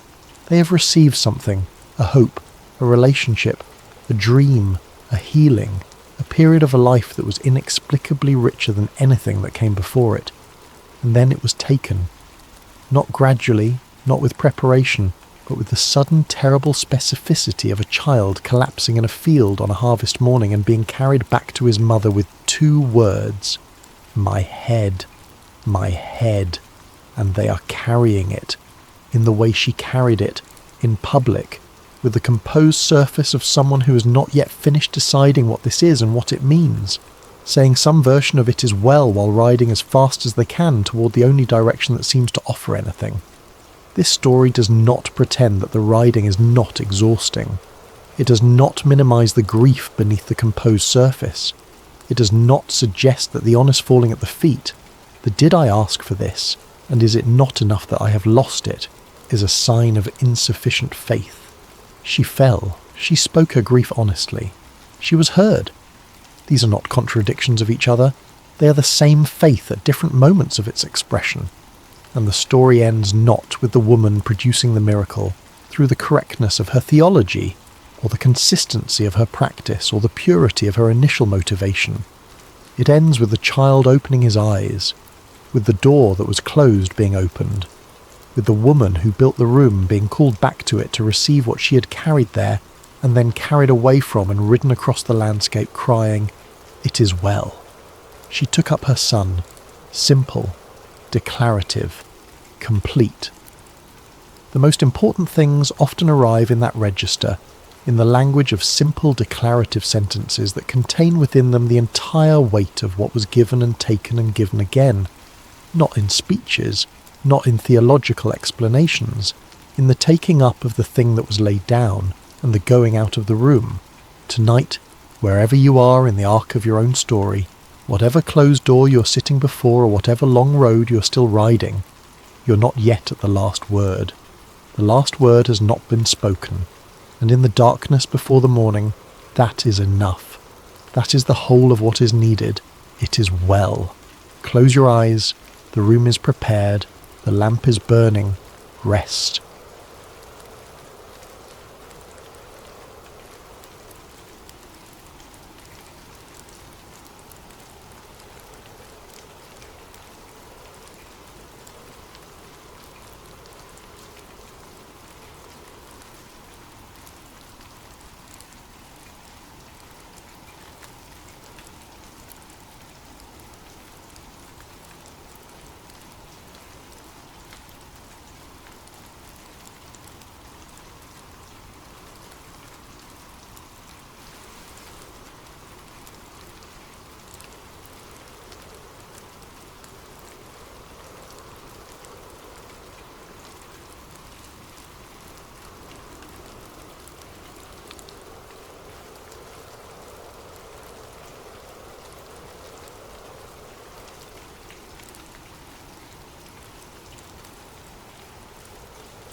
Hello, dear friends, and welcome back to Sacred Slumber. Before we begin tonight's story, I hope your day has been filled with blessings and peace. Whether it's morning where you are, the quiet of afternoon, or the gentle embrace of evening, know that you are exactly where God wants you to be in this moment. I'm curious about where in this beautiful world you're listening from tonight. Are you nestled in your bed in a bustling city, or perhaps finding solace in the countryside under a canopy of stars? Wherever you are, whatever time it is for you, you are welcomed here with open arms. If this story touches your heart tonight, I encourage you to subscribe to Sacred Slumber. We gather here regularly to explore the profound truths and timeless wisdom found in God's Word, bringing comfort to weary souls and strength to troubled hearts. Your subscription helps us continue sharing these sacred stories that remind us of God's unfailing love and faithfulness. Now let us journey together to ancient Israel, to a time when kingdoms stood at crossroads, when truth was a dangerous commodity, and when one man's courage would echo through the ages. This is the story of Micaiah, the forgotten prophet who dared to stand alone. The sun blazed mercilessly over the ancient city of Samaria, its golden rays dancing across the limestone walls of King Ahab's palace. Within those walls, power brooked no opposition, and truth was often the first casualty of political ambition. It had been 3 years since the last war between Israel and Syria, 3 years of uneasy peace that sat heavy on King Ahab's shoulders like an ill-fitting crown. Ahab paced the marble floors of his throne room, his royal robes rustling with each agitated step. The king of Israel was a man consumed by his desires, a ruler who had long ago traded his soul to the altar of self-interest. His marriage to the foreign princess Jezebel had brought prosperity to his kingdom, but at a cost that would echo through generations. The worship of Baal had infiltrated the very heart of Israel, and the prophets of the Lord had been hunted, killed, or driven into hiding. Yet today something stirred within Ahab's ambitious heart. News had arrived that morning of Syrian movements near Ramoth-Gilead, a strategic city that had once belonged to Israel, but now languished under enemy control. The city's location made it a prize worth fighting for, a gateway that could secure trade routes and strengthen his kingdom's eastern border. As Ahab contemplated this opportunity, word came that King Jehoshaphat of Judah was approaching Samaria with a considerable entourage. Jehoshaphat was everything Ahab was not. A king who sought the Lord's face, who had torn down the high places of idol worship, and who ruled with righteousness as his compass. The irony was not lost on Ahab that he would need the help of such a man to achieve his ambitions. The great doors of the throne room swung open with a resonant boom, and Jehoshaphat entered with the dignity befitting a king of David's lineage. He was a man of medium stature but commanding presence, his beard meticulously groomed, and his eyes holding the wisdom of one who had walked closely with the Almighty. Behind him came his advisers and military commanders, their expressions respectful but cautious, as they entered the domain of Israel's controversial king. "Jehoshaphat, my brother," Ahab called out, his voice echoing through the vast chamber as he descended from his throne. "Welcome to Samaria. Your presence brings honour to my house." The two kings embraced in the customary greeting, though those who knew them well could sense the underlying tension. Jehoshaphat had come seeking alliance, but his heart was troubled by what such an alliance might require of him. "Ahab," Jehoshaphat replied warmly, though his eyes remained watchful. "It has been too long since we have spoken face to face.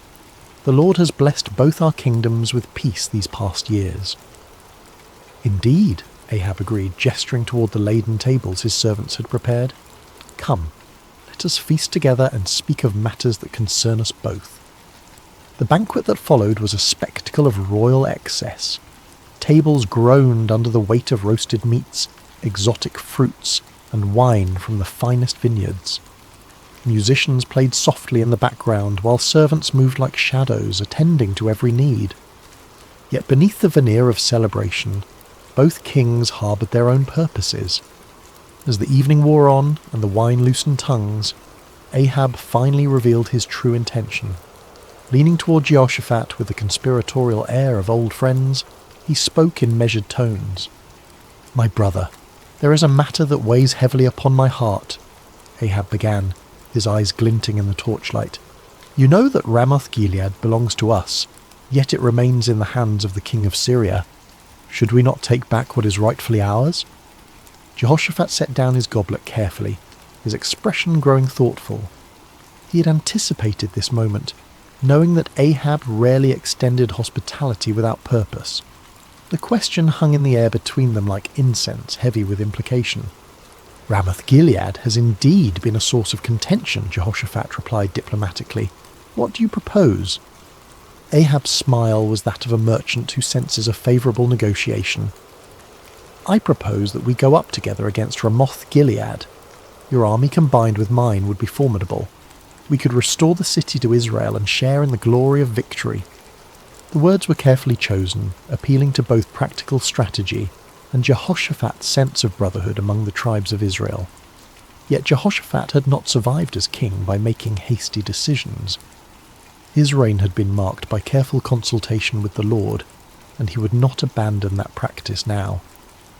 "I am as you are," Jehoshaphat responded slowly. My people as your people, my horses as your horses. If the Lord wills it, we shall stand together in battle."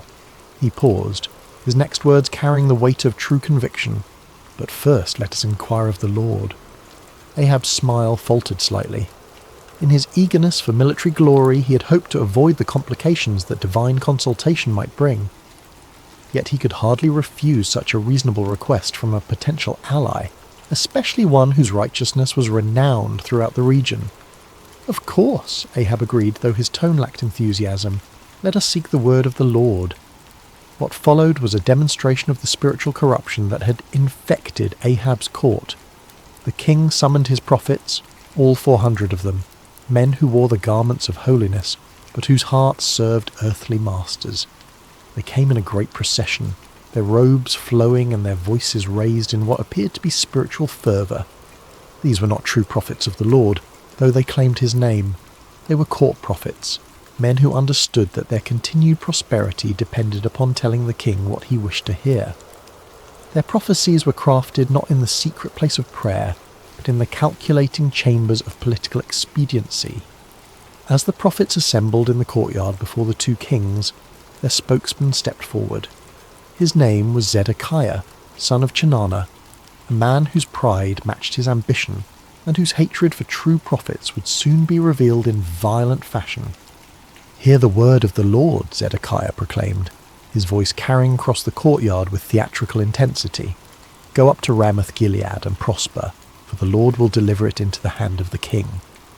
The 400 prophets took up the cry with orchestrated precision, their voices creating a chorus of false assurance. "Go up to Ramoth-Gilead and prosper. The Lord will deliver it into the hand of the king." Some of the prophets had even prepared visual aids for their performance. They danced and shouted, waving swords and spears, creating a spectacle that would have been impressive to any observer unfamiliar with the ways of true prophecy. The din was tremendous, the enthusiasm seemingly genuine, and the message exactly what Ahab longed to hear. Yet as Jehoshaphat watched this display, his spirit grew troubled. Something about the performance felt hollow, manufactured. These men spoke with one voice, but it was not the voice of the Lord that Jehoshaphat knew from his own times of prayer and seeking. There was no cost to their prophecy, no challenge to the king's desires, no hint of the divine complexity that marked true encounters with the Almighty. As the prophets continued their enthusiastic proclamations, Jehoshaphat raised his hand for silence. The courtyard gradually quieted, though the echo of their shouts seemed to linger in the air like smoke from a dying fire. "Is there not here a prophet of the Lord besides these?" Jehoshaphat asked carefully, "that we might inquire of him?" The question fell like a stone into still water, sending ripples of discomfort through the assembly. Ahab's face darkened, and several of the court prophets exchanged meaningful glances. They all knew there was indeed another prophet, one whose very existence was a thorn in the flesh of everyone present. Ahab's response came through gritted teeth, his voice barely concealing his irritation. "There is still one man, Micaiah the son of Imlah, by whom we may inquire of the Lord, but I hate him, for he does not prophesy good concerning me, but evil." The honesty of Ahab's admission was startling in its nakedness. Here was a king openly declaring his hatred for a prophet based not on any moral failing or false prophecy, but simply because the man refused to tell him what he wanted to hear. It was a moment that revealed the true spiritual state of Israel's leadership. Jehoshaphat, ever the diplomat, sought to smooth over the awkward moment. "Let not the king say such things," he replied gently, though his words carried a subtle rebuke. Ahab realized he had revealed too much of his heart. With visible effort he composed himself and called for one of his officers. "Bring Micaiah the son of Imlah quickly," he commanded, though his tone suggested he would rather summon a plague upon his house. As the officer hurried away on his grim errand, the two kings settled in to wait. The 400 prophets remained in the courtyard, their earlier enthusiasm now tempered by the knowledge that their unanimous voice was about to be challenged by a single man they both feared and despised. The sun continued its relentless journey across the sky, and in the distance the sound of the officer's horse could be heard galloping toward the place where truth dwelt in isolation. where a forgotten prophet waited in the shadows of his integrity. The horse's hooves struck the dusty road with rhythmic precision as the king's officer rode toward the humble dwelling where Micaiah made his home. The prophet lived simply, far from the luxury of the royal court, in a stone house that spoke of function rather than ostentation. Here, away from the corrupting influence of political power, dwelt a man who had chosen faithfulness over favour, truth over comfort. Micaiah, son of Imlah, was not an imposing figure by earthly standards. Of average height and lean build, he bore the weathered appearance of one who had walked through many storms. His beard was streaked with silver, and his eyes held the deep weariness of a man who had spoken unpopular truths for too many years.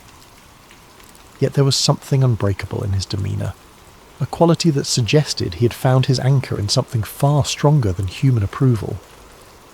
When the king's messenger arrived, Micaiah was in his garden, tending to the vegetables that provided much of his sustenance.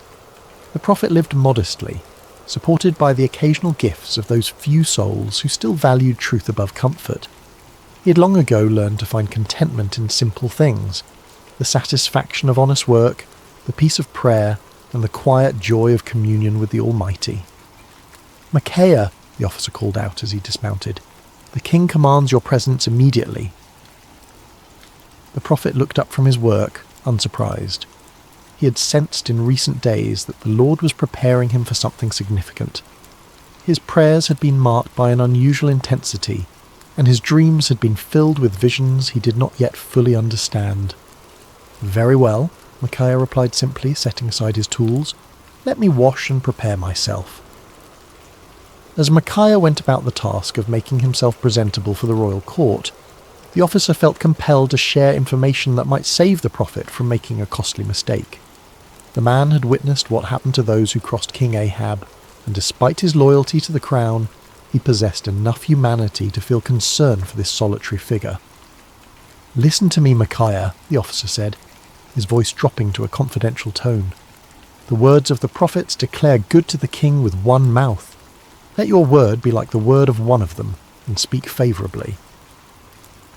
It was well-intentioned advice, offered by a man who understood the political realities of Ahab's court. The officer had seen the 400 prophets deliver their unanimous message of victory and prosperity. He knew that Micaiah's reputation for speaking uncomfortable truths could lead to imprisonment, exile, or worse. In his mind, he was offering the prophet a lifeline, a chance to align himself with the majority and avoid the consequences of standing alone. Micaiah paused in his preparations, considering the messenger's words. The offer was clear: conform, agree with the crowd, tell the king what he wants to hear, and enjoy the benefits of royal favour. It would be so easy, so practical, so utterly reasonable by every human measure. But as Micaiah looked into the officer's earnest face, he felt the familiar stirring of the spirit within him, that unmistakable presence that had guided him through decades of faithful service. The Lord had not called him to an easy path, but he had never failed to provide strength for the journey. "As the Lord lives," Micaiah replied with quiet dignity, "whatever the Lord says to me, that I will speak." The words hung in the air between them, a declaration of absolute commitment that left no room for compromise. The officer's face showed his disappointment and concern, but he knew better than to argue further. He had delivered his warning. What the prophet did with it was beyond his control. The journey back to Samaria was made in relative silence, the officer pondering the stubborn integrity of his passenger, while Micaiah prayed and prepared his heart for whatever lay ahead.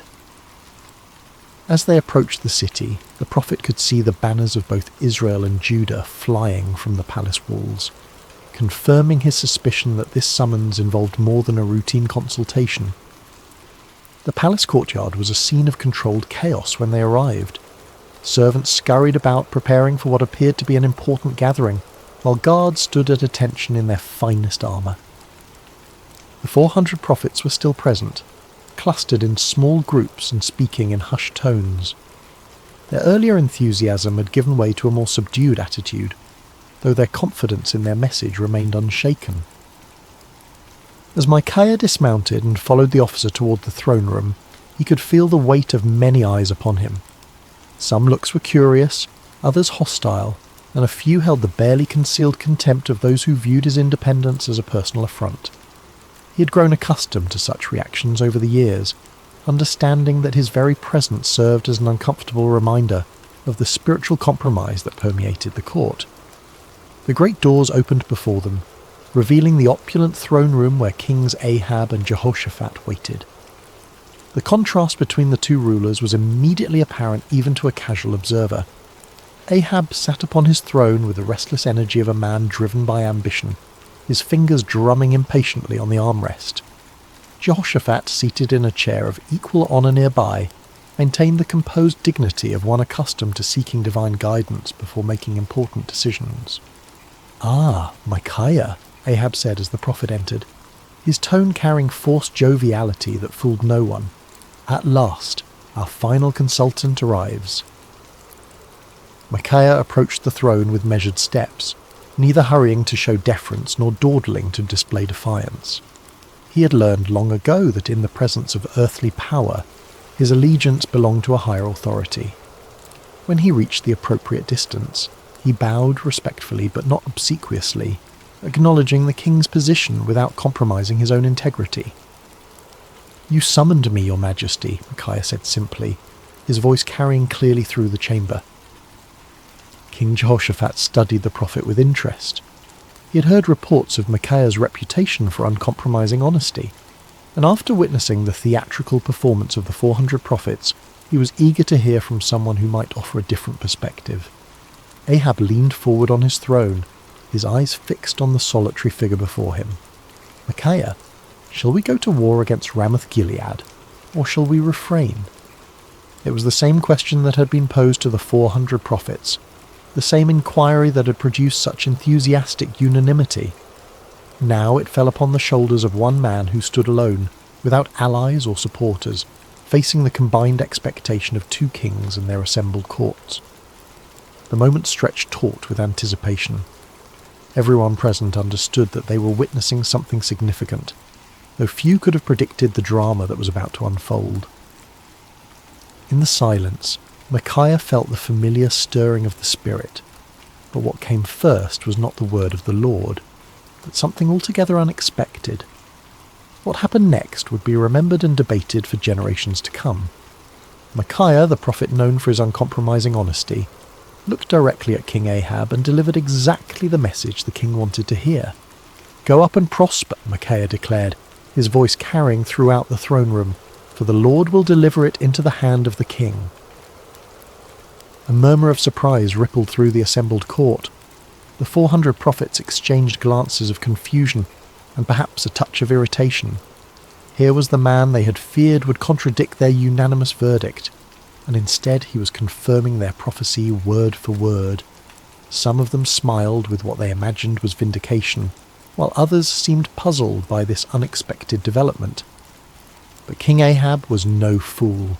Despite his many moral failings, he had known Micaiah for years, had heard his prophecies of judgment and warning countless times. Never once had the prophet told him what he wanted to hear. Never once had Micaiah's words aligned so perfectly with royal desires. The king's eyes narrowed as he studied the prophet's face, searching for the truth behind this suspicious compliance. There was something in Micaiah's tone, a subtle quality that suggested layers beneath the surface of his words. It was the same tone a parent might use when agreeing with a child's obviously foolish plan, allowing them to proceed while knowing full well what the consequences would be. King Jehoshaphat, too, sensed that something was amiss, though he remained silent, observing the interaction with keen interest. "How many times shall I make you swear," Ahab said slowly, his voice carrying a warning, "that you tell me nothing but the truth in the name of the Lord?" It was a remarkable moment. Here was a king who had just received exactly the prophecy he desired, yet his own conscience convicted him that it could not be genuine. Ahab understood Micaiah well enough to know that such easy agreement was completely out of character. In demanding the truth, the king was inadvertently acknowledging that he recognized the difference between authentic prophecy and the comfortable lies he typically preferred. Micaiah stood silent for a moment, and those watching could see a visible change come over him. The sardonic expression faded from his face, replaced by the solemn countenance of one who was about to deliver a message from the throne room of heaven. When he spoke again, his voice carried a different quality altogether, the unmistakable authority of divine revelation. "I saw all Israel scattered on the hills like sheep that have no shepherd," Micaiah began, his words falling like stones into the sudden silence. "And the Lord said, 'These have no master. Let each return to his house in peace.'" The impact of these words was immediate and devastating. The vision was clear to everyone present. Israel would be defeated, their army scattered, and their king would not return from battle. It was a prophecy of military disaster and royal death, delivered with the calm certainty of one who had seen beyond the veil of earthly circumstances. King Ahab's face flushed with anger, but beneath the rage was something that looked remarkably like fear. He turned to Jehoshaphat with the bitter satisfaction of one whose worst expectations have been confirmed. "Did I not tell you," Ahab said, his voice heavy with frustration, "that he would not prophesy good concerning me, but evil?" But Micaiah was not finished. The Spirit of the Lord had opened his eyes to see into the very council chambers of heaven, and what he had witnessed there needed to be shared, regardless of the consequences. The prophet's voice took on an even more solemn tone as he continued. "Therefore hear the word of the Lord," Micaiah declared, his words cutting through the tension in the room like a sword. "I saw the Lord sitting on his throne, and all the host of heaven standing by, on his right hand and on his left." The court fell absolutely silent. Even the most worldly and cynical among them recognized that they were hearing something extraordinary. This was not the political maneuvering they were accustomed to, nor the comfortable reassurances of the court prophets. This was a glimpse into eternal realities, a revelation of divine purpose that transcended human understanding. "And the Lord said," Micaiah continued, "Who will persuade Ahab to go up, that he may fall at Ramoth-Gilead?" So one spoke in this manner, and another spoke in that manner. Then a spirit came forward and stood before the Lord and said, "I will persuade him." The Lord said to him, "In what way?" And he said, "I will go out and be a lying spirit in the mouth of all his prophets." And the Lord said, "You shall persuade him, and also prevail. Go out and do so." The revelation was staggering in its implications. Micaiah was claiming that the Lord himself had allowed, indeed, had orchestrated, the deception that had been proclaimed by the 400 prophets. It was a divine judgment in the form of false prophecy, a spiritual trap set for a king who had repeatedly chosen lies over truth. Therefore, Micaiah concluded with inexorable logic, "Look, the Lord has put a lying spirit in the mouth of all these prophets of yours, and the Lord has declared disaster concerning you." The silence that followed was deafening. Every person present was forced to grapple with the implications of what they had heard. The 400 prophets found themselves accused not merely of error, but of being unwitting instruments of divine deception. The kings faced the terrifying possibility that their carefully planned military campaign was actually a trap set by the Almighty himself. But the silence was short-lived. Zedekiah, the spokesman for the 400 prophets, was a man of considerable pride and ambition. He had built his reputation on his supposed connection to the divine, and Micaiah's words threatened not only his credibility but his entire worldview. The accusation that he had been deceived by a lying spirit was more than he could bear. With a roar of rage, Zedekiah strode across the throne room until he stood face to face with Micaiah. The contrast between them was striking. Zedekiah in his fine robes and carefully groomed appearance, representing the comfortable religiosity of the court, facing Micaiah in his simple garments, embodying the uncompromising voice of authentic prophecy. "Which way did the Spirit from the Lord go from me to speak to you?" Zedekiah demanded, his voice shaking with fury. It was a desperate attempt to challenge Micaiah's authority, to suggest that if anyone possessed a connection to the divine, it was surely the spokesman for 400 prophets rather than this isolated troublemaker. But before Micaiah could respond, Zedekiah's anger overwhelmed his judgment entirely. The sound of the slap echoed through the throne room like a thunderclap. Zedekiah had struck Micaiah across the face with sufficient force to stagger the prophet. leaving a red mark on his cheek that would serve as a visible reminder of what it cost to speak truth in the face of comfortable lies. The act of violence hung in the air like a poisonous cloud. No one moved or spoke, shocked by the sudden transition from theological debate to physical assault. Micaiah slowly straightened, touching his cheek where Zedekiah's hand had left its mark. When he looked up, there was no anger in his eyes, no desire for retaliation. Instead, there was a sadness that seemed to encompass not only his immediate situation, but the entire spiritual state of the nation. "Indeed," Micaiah said quietly, his voice carrying despite its gentle tone, "you shall see on that day when you go into an inner chamber to hide." It was both prophecy and promise.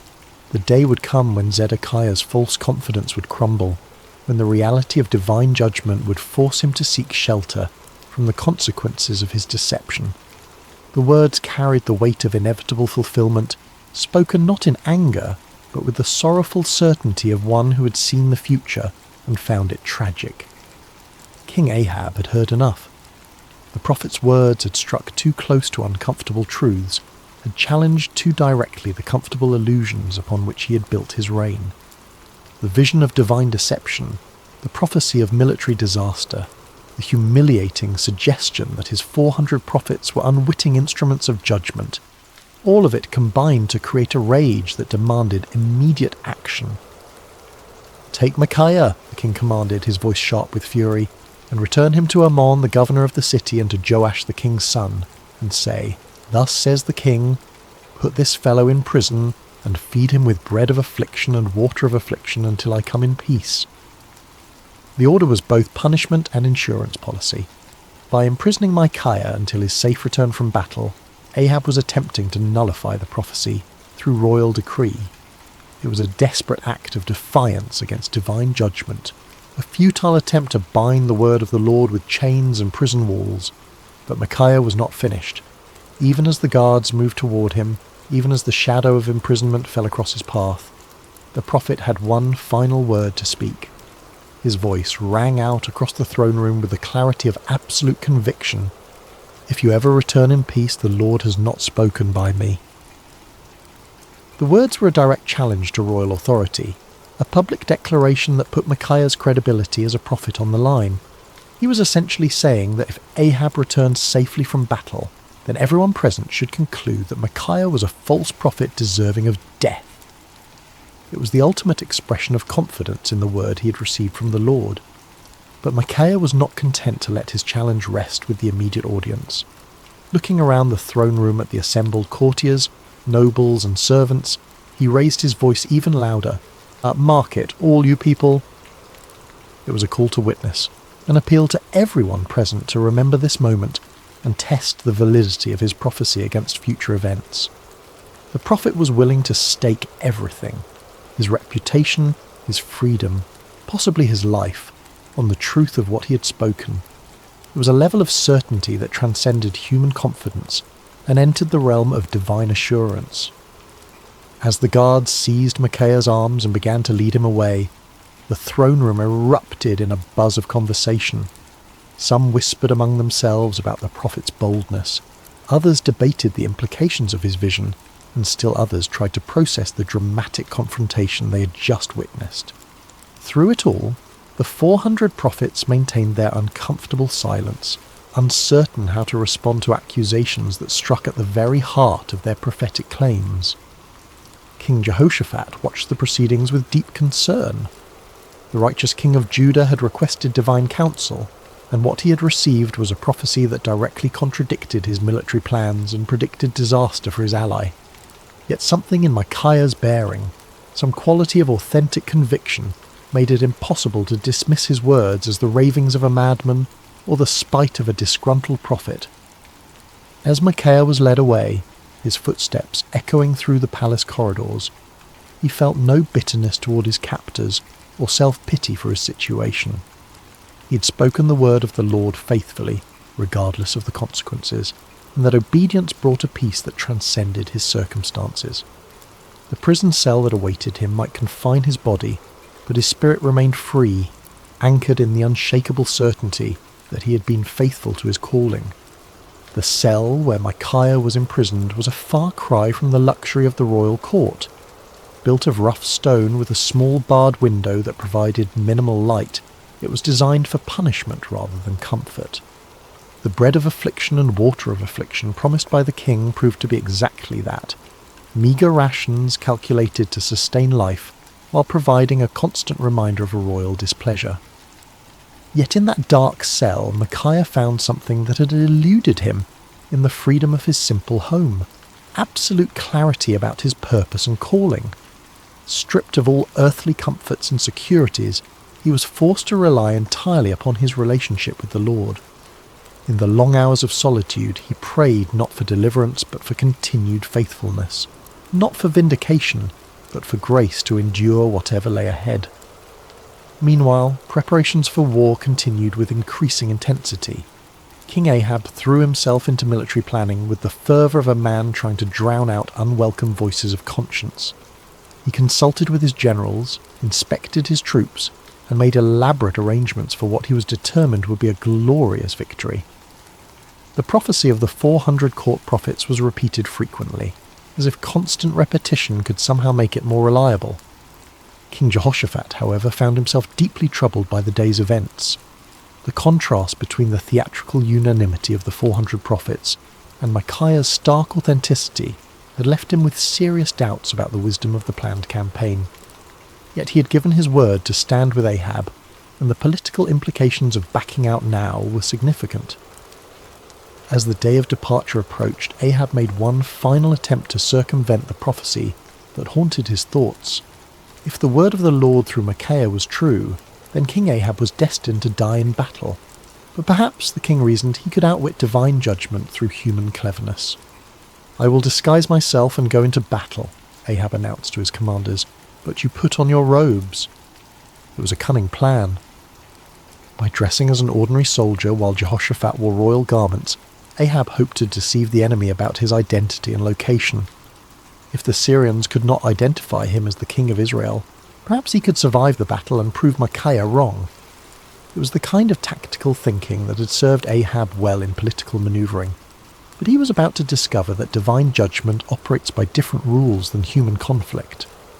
The morning of battle dawned clear and bright, with a gentle breeze that carried the scent of wildflowers across the plains surrounding Ramoth Gilead. It seemed an unlikely day for the fulfillment of prophecy, too beautiful for the tragic events that were about to unfold. The armies of Israel and Judah had assembled in impressive formation, their banners flying proudly in the morning air, their weapons gleaming in the sunlight. King Ahab, disguised as a common soldier, moved among his troops with nervous energy. His royal armour had been replaced with the simple leather and bronze of an ordinary warrior, and his distinctive crown was nowhere to be seen. To any casual observer, he appeared to be merely another commander preparing for battle, yet those closest to him could sense his underlying anxiety, the tension of a man who was trying to outrun a divine decree. King Jehoshaphat, meanwhile, wore his royal robes with obvious reluctance. The righteous king of Judah had agreed to this deception as part of their military strategy, but his conscience troubled him. The memory of Micaiah's words weighed heavily on his mind, and he found himself offering frequent prayers for divine protection and guidance. The Syrian army was formidable, well-trained and confident in their ability to defend their territory. Their king had given specific instructions to his 32 chariot commanders: fight with no one small or great, but only with the king of Israel. It was a strategic decision based on the understanding that killing or capturing the enemy king would effectively end the battle and secure victory. As the two armies faced each other across the field of battle, the air was thick with tension and anticipation. Horses stamped impatiently, armour creaked as soldiers shifted their weight, and commanders made final adjustments to their battle plans. In the distance, the walls of Ramoth Gilead stood as silent witness to the conflict that was about to determine its fate. The battle began with the thunderous clash of armies colliding, the sound of metal against metal mixing with the shouts of warriors and the screams of the wounded. Chariots raced across the battlefield like instruments of divine wrath, their wheels churning up clouds of dust that obscured vision and added to the chaos of combat. For a time, it seemed as though Ahab's strategy might succeed. Hidden among his soldiers, the disguised king fought with the desperation of a man who believed his life depended on remaining unrecognized. His years of military experience served him well as he wielded sword and spear with deadly efficiency, contributing to the initial success of the Israelite forces. But the Syrian chariot commanders were not easily deceived. When they spotted King Jehoshaphat in his royal robes, they immediately assumed they had found their primary target. A group of them converged on the king of Judah with deadly intent, their chariots cutting through the battle lines like ships through stormy seas. "Surely it is the king of Israel," they shouted to one another as they closed in on Jehoshaphat. The king of Judah found himself surrounded by enemy chariots, their occupants preparing to capture or kill what they believed to be their primary objective. In that moment of extreme danger, Jehoshaphat did what he had learned to do throughout his reign. He cried out to the Lord for deliverance. "Help me, O Lord," Jehoshaphat called out, his voice carrying above the din of battle. What happened next was a clear demonstration of divine intervention. As Jehoshaphat's cry reached heaven, the Lord moved the hearts of the Syrian commanders in an unexpected way. Something about the king's appearance or manner suddenly convinced them that this was not their intended target after all. "It is not the king of Israel," one of them declared, and just as quickly as they had converged upon Jehoshaphat, they turned away to search for their real quarry elsewhere on the battlefield. Meanwhile, across the chaos of combat, King Ahab continued his desperate masquerade. His disguise had served him well throughout the morning, allowing him to participate in the battle without attracting the special attention of enemy forces. For a brief moment, it seemed as though human cunning might indeed triumph over divine decree. But the Lord's purposes are not thwarted by earthly schemes, no matter how cleverly conceived. As the battle raged on, a Syrian soldier drew his bow at random, not aiming at any particular target, but simply shooting into the mass of enemy forces. It was the kind of arrow that soldiers loose when they cannot see clearly, through the dust and confusion of battle, hoping to strike something useful, but with no specific intent. The arrow flew through the air with the invisible guidance of divine providence.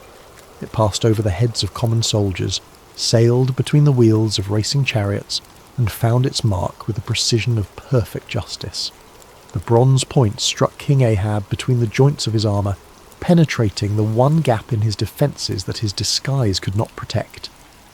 The king felt the arrow's impact like a thunderbolt, the sudden sharp pain followed by the warm spread of blood across his chest. He looked down in shock to see the Syrian arrow protruding from his body, its shaft trembling with the force of impact. In that instant, Ahab understood with perfect clarity that no amount of human cleverness could circumvent the word of the Lord. "I am wounded," the king cried out to his chariot driver, his voice tight with pain and the dawning realization of his doom. "Turn around and carry me out of the battle." The chariot driver, a loyal servant who had recognized his disguised king despite the common soldier's garb, immediately began maneuvering toward the edge of the battlefield. But extricating themselves from the chaos of combat proved more difficult than anticipated. The battle had intensified throughout the day, and enemy forces blocked many of the potential escape routes. As they struggled to retreat, King Ahab's condition continued to deteriorate. The arrow had found a vital spot, and blood flowed freely from the wound despite his attempts to stanch it. Yet with grim determination, the king remained propped up in his chariot, unwilling to let his army see him fall. His presence, even in his wounded state, served to encourage the Israelite forces and maintain their fighting spirit. The battle raged from morning until evening, the outcome hanging in the balance as both sides fought with desperate intensity. But as the sun began to set, painting the sky in shades of red that seemed to mirror the blood spilled on the battlefield below, King Ahab's strength finally gave out. The disguised king who had tried to outwit divine judgment slumped forward in his chariot, his life ebbing away with each laboured breath. As word of the king's condition spread through the ranks, the cry went up that would fulfill Micaiah's prophecy with devastating accuracy. Every man to his city, and every man to his own country. The army of Israel, leaderless and demoralized, began to scatter across the hills just as the prophet had foreseen. Like sheep without a shepherd, they abandoned their positions and fled toward home, their dreams of victory dissolving into the nightmare of defeat. King Ahab died as the sun set over Ramoth-Gilead, his blood pooling in the bottom of his chariot. The man who had spent his reign choosing comfortable lies over uncomfortable truths had finally encountered a reality that no amount of deception could alter. The word of the Lord, spoken through his faithful prophet, had been fulfilled to the letter. News of King Ahab's death spread quickly through the land, carried by the scattered remnants of his army and the merchants who followed military campaigns. In the palace at Samaria, the reaction was one of stunned disbelief. The 400 prophets who had proclaimed certain victory found themselves facing a crisis of credibility that would haunt them for the rest of their lives. In his prison cell, Micaiah heard the news with a mixture of sadness and vindication. He had taken no pleasure in prophesying disaster, had felt no joy in predicting the death of his king. Yet the fulfillment of his prophecy served as a powerful reminder that the word of the Lord does not return void, regardless of how unwelcome it might be to human ears. When the guards came to release him from prison, Micaiah emerged into the daylight a changed man. His body bore the marks of his confinement. He was thinner, paler, and bore the lines of one who had endured hardship. But his spirit was unbroken, perhaps even strengthened by his ordeal. He had spoken truth in the face of overwhelming opposition, had maintained his integrity under pressure, and had been vindicated by the very events that had brought tragedy to the kingdom. The political ramifications of Ahab's death were immediate and far-reaching. His son Ahaziah ascended to the throne, inheriting a kingdom shaken by military defeat and spiritual confusion. The influence of Queen Jezebel remained strong, but the dramatic fulfillment of Micaiah's prophecy had dealt a severe blow to the credibility of the Baal-worshipping establishment. Zedekiah, the false prophet who had struck Micaiah in the throne room, found himself in an impossible position. His confident predictions of victory had been thoroughly discredited, and his authority as a spokesman for the divine had been shattered. The inner chamber where he sought to hide, just as Micaiah had prophesied, became both a physical and spiritual reality as he struggled to come to terms with the magnitude of his error. The other court prophets faced similar crises of confidence. Their unanimous declaration of victory had been revealed as the lying spirit Micaiah had warned about, and their reputations lay in ruins. Some of them quietly retired from public life, while others attempted to reinvent themselves as followers of different deities. None of them could escape the uncomfortable truth that they had been deceived, and had, in turn, deceived others. King Jehoshaphat returned to Jerusalem a wiser and more cautious man. His alliance with Ahab had nearly cost him his life, and the experience had taught him valuable lessons about the importance of seeking genuine divine guidance rather than accepting comfortable confirmations of predetermined plans. The prophet Jehu, son of Hanani, met him upon his return with words of rebuke for his alliance with the ungodly king, but also with recognition that the Lord had delivered him from the consequences of his poor judgment. Throughout the kingdom, people began to reassess their understanding of prophecy and divine revelation. The dramatic contrast between the false assurances of the 400 prophets and the accurate warnings of the solitary Micaiah had provided a vivid lesson in discernment. Many began to understand that true prophecy was not measured by its popularity or its agreement with human desires, but by its faithfulness to the word and character of the Lord.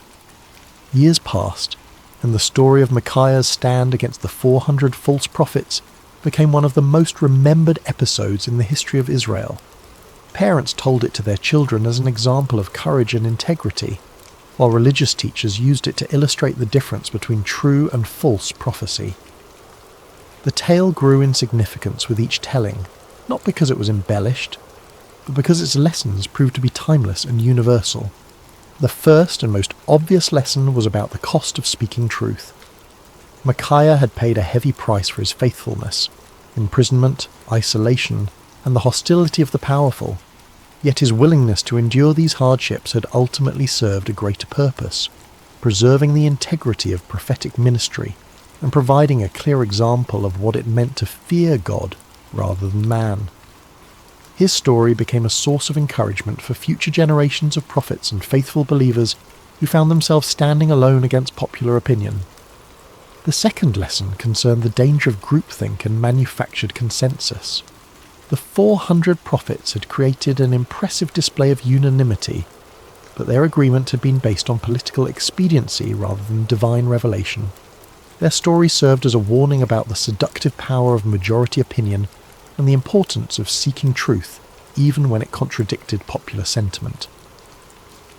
The comfort of belonging to the crowd, they learned, was no substitute for the sometimes lonely path of authentic faith. The third lesson was perhaps the most theologically complex, the reality that God sometimes allows deception as a form of judgment. The lying spirit that had influenced the false prophets was not an independent force, but an instrument of divine justice, permitted by the Lord as part of his sovereign plan. This aspect of the story forced believers to grapple with difficult questions about the nature of divine sovereignty and human responsibility, helping them develop a more mature understanding of how God works in the world. The fourth lesson focused on the importance of discernment in spiritual matters. King Jehoshaphat's initial uneasiness with the 400 prophets had been a manifestation of spiritual discernment, a recognition that something was amiss despite the impressive display of consensus. His request for a prophet of the Lord had demonstrated the value of seeking authentic divine guidance, rather than accepting convenient confirmations of predetermined plans. The fifth lesson was about the ultimate futility of human schemes when they oppose divine purposes. King Ahab's elaborate disguise had been a clever attempt to circumvent prophecy through human ingenuity, but it had proven utterly useless against the sovereign will of the Lord. The random arrow that found its mark had served as a powerful reminder that God's purposes will be accomplished regardless of human attempts to thwart them. As the years passed and the kingdom of Israel continued its spiritual decline, the story of Micaiah took on additional significance. It became a benchmark against which other prophets and prophecies were measured, a reminder of what authentic faithfulness looked like in the face of opposition. When Elijah stood alone against the prophets of Baal on Mount Carmel, people remembered Micaiah's solitary stand. When Jeremiah faced persecution for his unpopular messages, the example of Micaiah's courage provided encouragement and precedent. The story also served as a cautionary tale for those in positions of authority. King Ahab's admission that he hated Micaiah because the prophet never spoke favourably about him had revealed the dangerous tendency of leaders to surround themselves with yes men rather than truthful counsellors. Future kings and officials who heard the story were challenged to examine their own relationships with advisors and to consider whether they were seeking truth or merely confirmation of their existing beliefs. In the quiet of his later years, Micaiah often reflected on that pivotal day when he had stood alone before 2 kings and 400 false prophets. The physical scars from his imprisonment had faded, but the spiritual impact of his experience continued to shape his understanding of his calling and his relationship with the Lord. The prophet had learned that faithfulness was not measured by immediate results, but by obedience to divine instruction. His warning had not prevented the battle or saved King Ahab's life, but it had preserved the integrity of prophetic ministry and provided a clear demonstration of the difference between true and false revelation. Sometimes, he realized, the greatest victories were won not through changing circumstances, but through maintaining faithfulness in the midst of difficult circumstances.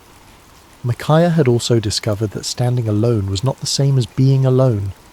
In his prison cell, deprived of human companionship and comfort, he had experienced a deeper intimacy with the Lord than he had ever known before. The isolation that had seemed like punishment had actually become a pathway to greater spiritual understanding and strength. He had learned that the approval of the crowd was a poor substitute for the approval of the Almighty. The prophet had come to understand that his role was not to be popular, but to be faithful, not to tell people what they wanted to hear, but to speak what the Lord had given him to say. This understanding had freed him from the burden of trying to manage people's reactions to his messages, and had allowed him to focus entirely on the sacred responsibility of accurate communication of divine truth. The peace that came from this clarity of purpose was worth more than all the royal favour he might have gained through compromise. As news of Micaiah's faithfulness spread beyond the borders of Israel, his story began to influence other nations and cultures. Foreign dignitaries who visited the kingdom often asked to hear the account of the prophet who had stood against 400 false prophets and accurately predicted the death of a king.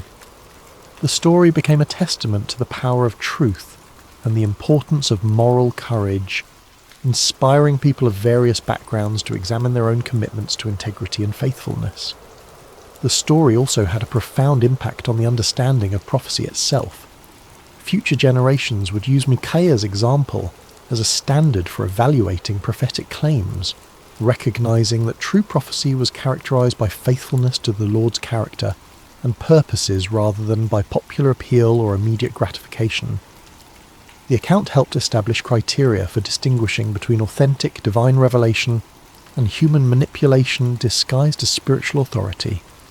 In the broader context of Israel's history, Micaiah's stand represented a crucial moment in the preservation of true worship and authentic faith. At a time when the kingdom was sliding towards spiritual apostasy, his unwavering commitment to truth served as a beacon of hope for those who still sought to follow the Lord with integrity. His example encouraged other faithful believers to maintain their convictions even when they seemed to be in the minority. The story of Micaiah also served as a bridge between the ministries of the earlier prophets like Elijah and later ones like Jeremiah and Ezekiel. His experience of standing alone against popular opinion and suffering for his faithfulness would be echoed in the lives of many subsequent prophets who faced similar challenges. The patterns of persecution, vindication, and ultimate triumph that characterized his story became recurring themes in the ongoing narrative of God's relationship with his people. As we reach the end of Micaiah's story, we find ourselves confronted with questions that transcend the ancient world and speak directly to our modern hearts. In an age of social media echo chambers and manufactured consensus, the prophet's example challenges us to examine our own commitment to truth and our willingness to stand alone when necessary. The 400 false prophets of Micaiah's day have their counterparts in every generation. Those who tell us what we want to hear rather than what we need to hear, who offer comfortable lies instead of challenging truths. The temptation to join the crowd, to find safety in numbers, to seek approval rather than accuracy, remains as strong today as it was in ancient Israel. Micaiah's courage reminds us that faithfulness is not a group activity, but an individual responsibility. Each of us must decide whether we will speak truth or remain silent, whether we will stand for what is right or compromise for what is convenient. The prophet's example shows us that the path of integrity is often lonely, but it is never walked alone by those who trust in the Lord. The story also challenges us to examine our own relationship with authority and our tendency to surround ourselves with people who confirm our existing beliefs rather than challenging us to grow.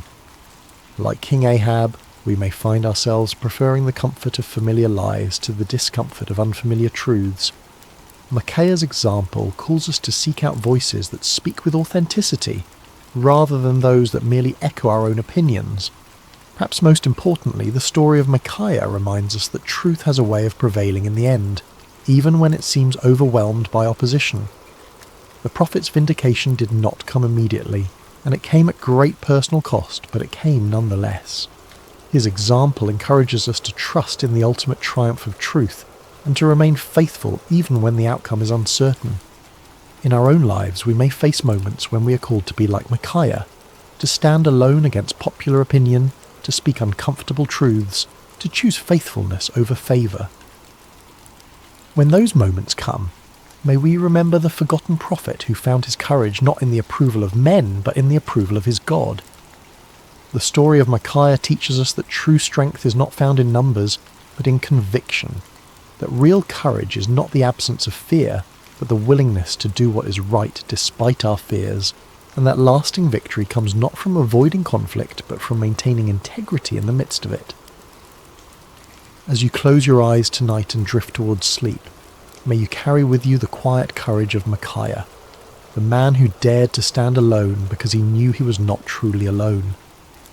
May his example inspire you to speak truth with love, to stand for what is right with humility, and to trust in the ultimate triumph of God's purposes even when the immediate circumstances seem overwhelming. In a world that often rewards conformity and punishes authenticity, may you find the strength to be like Micaiah, faithful, courageous, and true. For in the end, it is not the approval of the crowd that matters, but the approval of the one who sees all hearts and knows all truths. The forgotten prophet's story ends, but its echo continues in every heart that chooses truth over comfort, courage over convenience, and faithfulness over favour. May that echo sound clearly in your own life, guiding you toward the kind of integrity that leaves a lasting legacy long after the voices of the crowd have faded into silence. Rest well, dear friends, and may your dreams be filled with the peace that comes from knowing you serve a God who honours faithfulness, rewards courage, and never abandons those who trust in him. The story of Micaiah reminds us that in God's kingdom, standing alone with truth is always better than standing with the crowd in deception. Sleep peacefully, knowing that like Micaiah, you're never truly alone when you walk in the light of divine truth.